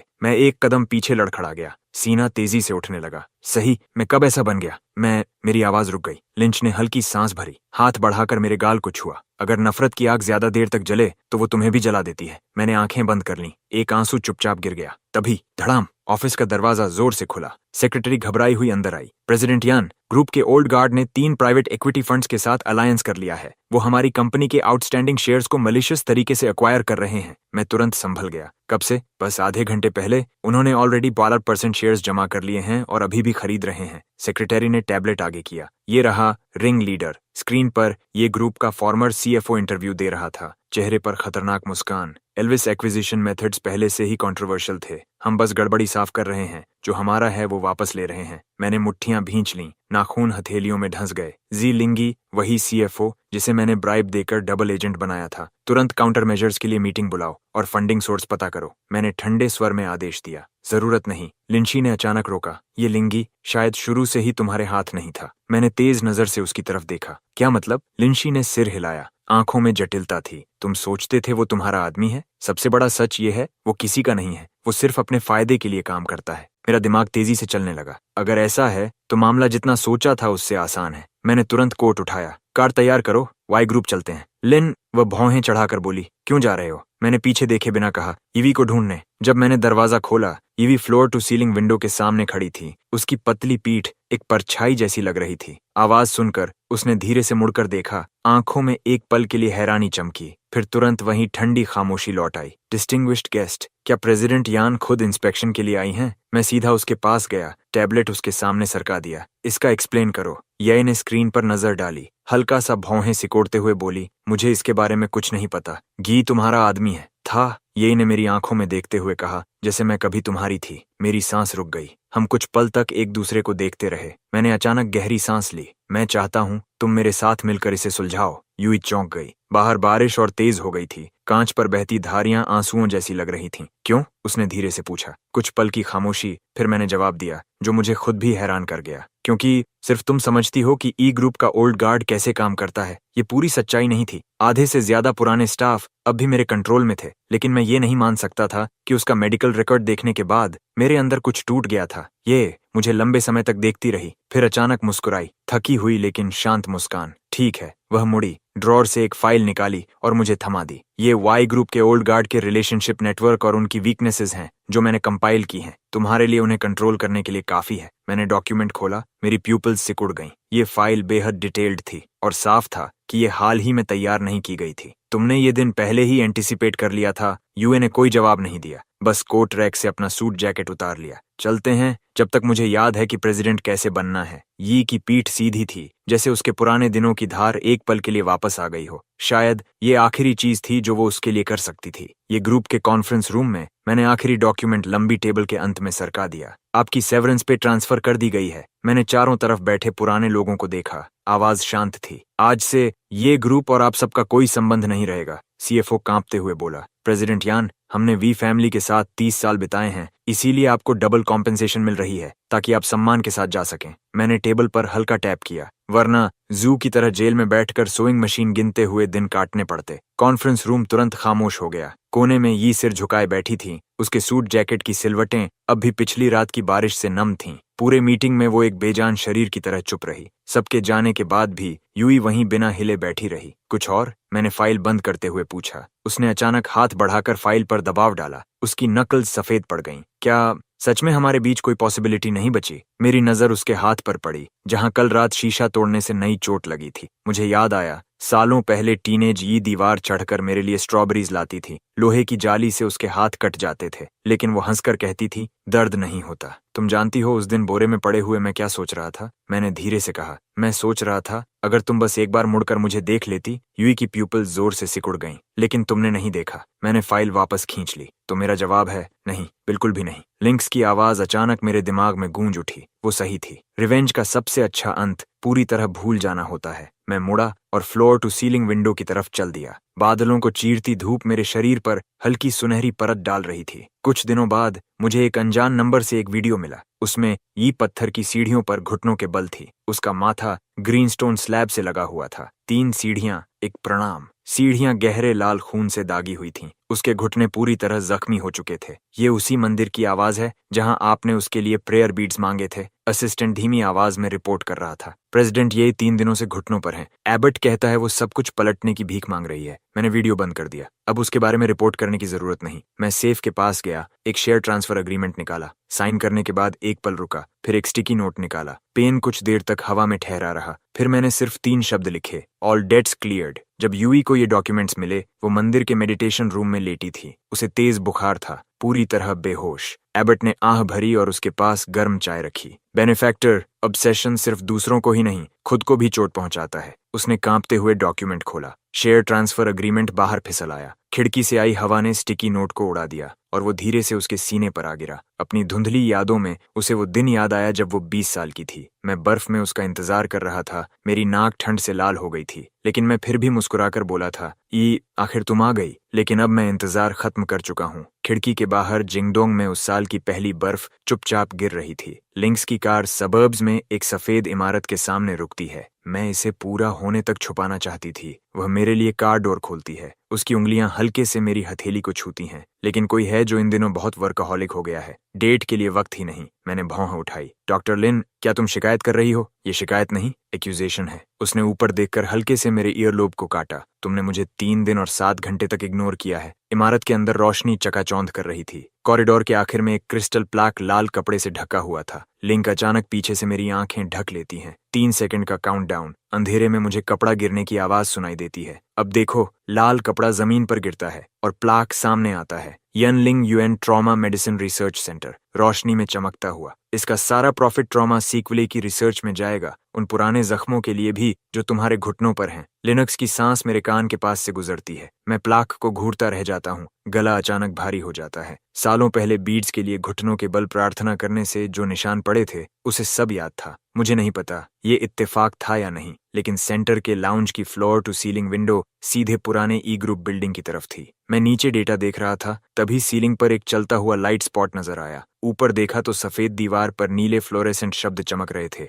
लिंग्युआन, पतंग पेड़ में फंस गई है। मैं जड़ हो गया। ये वही कोड था जो यूई ने 16 साल की उम्र में बनाया था। उस दिन वो मेरे लिए पतंग उतारते हुए गिर गई थी। उसका हाथ टूट गया था। फिर भी वो मुस्कुराकर बोली थी, लिन युएन, मत रो, मुझे दर्द नहीं हो रहा। सामने की इमारत की छत पर एक पतली सी आकृति रेलिंग के सहारे खड़ी थी, हाथ में लेजर पॉइंटर। इतनी दूर से भी मैं पहचान गया, वो यूई थी। उसने वही यूनिफॉर्म जैकेट पहनी थी जैसे हम जेल से निकलने के बाद पहना करते थे, एक जिद्दी भूत की तरह। लाइट स्पॉट फिर हिला और नए शब्द उभरे, इस बार मैं तुम्हें पकड़ लूंगी। मैंने 3 सेकंड तक देखा, फिर उठकर कर्टन्स बंद कर दिए। कमरा तुरंत अंधेरे में डूब गया। मैंने लिंसी को कॉल किया, तुरंत लाउंज में आओ और वो रिंग भी लाना जो तुमने चेंजिंग रूम के दूसरे ड्रॉर में छुपाई है। मेरी आवाज अजीब तरह से शांत थी। दूसरी तरफ टूल्स गिरने की आवाज आई। तुम्हें कब से पता था? लिनक्स की सांस तेज हो रही थी। मैंने कर्टन की दरार से आती रोशनी को देखा। होंठ हल्के से मुड़े। पिछली बार जब तुमने मेरी फिंगर सीक्रेटली मेजर की थी, चॉक डस्ट पूरा हाथ पर लग गया था। सामने से लेजर बीम कर्टन्स को भेदने की कोशिश कर रही थी।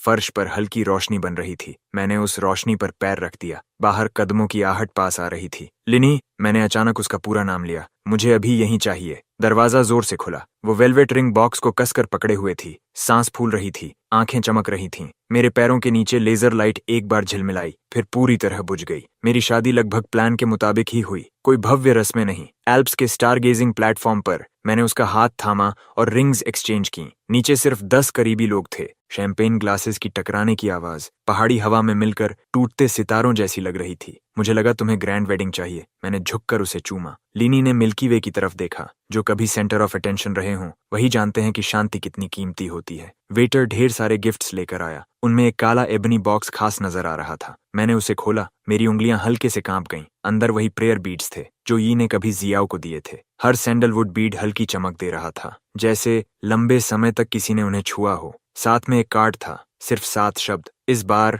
तुम्हारी शांति के लिए प्रार्थना मेरी है। लिनक्स ने बॉक्स छीन लिया और असिस्टेंट को दे दिया। इसे मंदिर में डोनेट कर दो। मैं हंस पड़ा। बीड्स को कैजुअली वेडिंग बुके पर टांग दिया। एक वार्निंग भी है और एक अच्छी कहानी भी। कड़ी सुरक्षा वाले साइकियाट्रिक हॉस्पिटल के अंदर वार्ड में टीवी पर हमारी शादी की खबर चल रही थी। जियू की पतली उंगलियां स्क्रीन को नोच रही थीं। नाखून टूटकर खून बह रहा था। उसे कुछ समझ नहीं था। मैं उसका हस्बैंड हूँ। वह चिल्लाया, ग्लास कप तोड़ दिया। देखो, मैं उससे ज्यादा जवान और हैंडसम हूँ, है ना? गार्ड ठंडे भाव से देखता रहा जब तक वह थककर खून के बीच गिर नहीं गया। फिर उसे मरे हुए कुत्ते की तरह घसीटकर बेड पर फेंक दिया। नंबर 0487 फिर से पागलपन कर रहा है। नर्स अपनी किताब में नोट करती है, आज सेल्फ हार्म के 7 इंसिडेंट्स। जैसे ही ये शब्द बोले जाते हैं, जियो फिर चीख उठता है और एक मिरर गिरा देता है। ये क्या है? किसने भेजा ये? उसका चेहरा भयानक स्कार्स से भरा था। दाहिनी आंख पूरी तरह बंद भी नहीं हो पा रही थी। गार्ड उसे ठंडी नजर से देखता है। अनोनिमस डोनेशन, नियमों के अनुसार तुम्हें इसे एक्सेप्ट करना होगा। जियाजू पागलों की तरह अपना चेहरा नोचने लगता है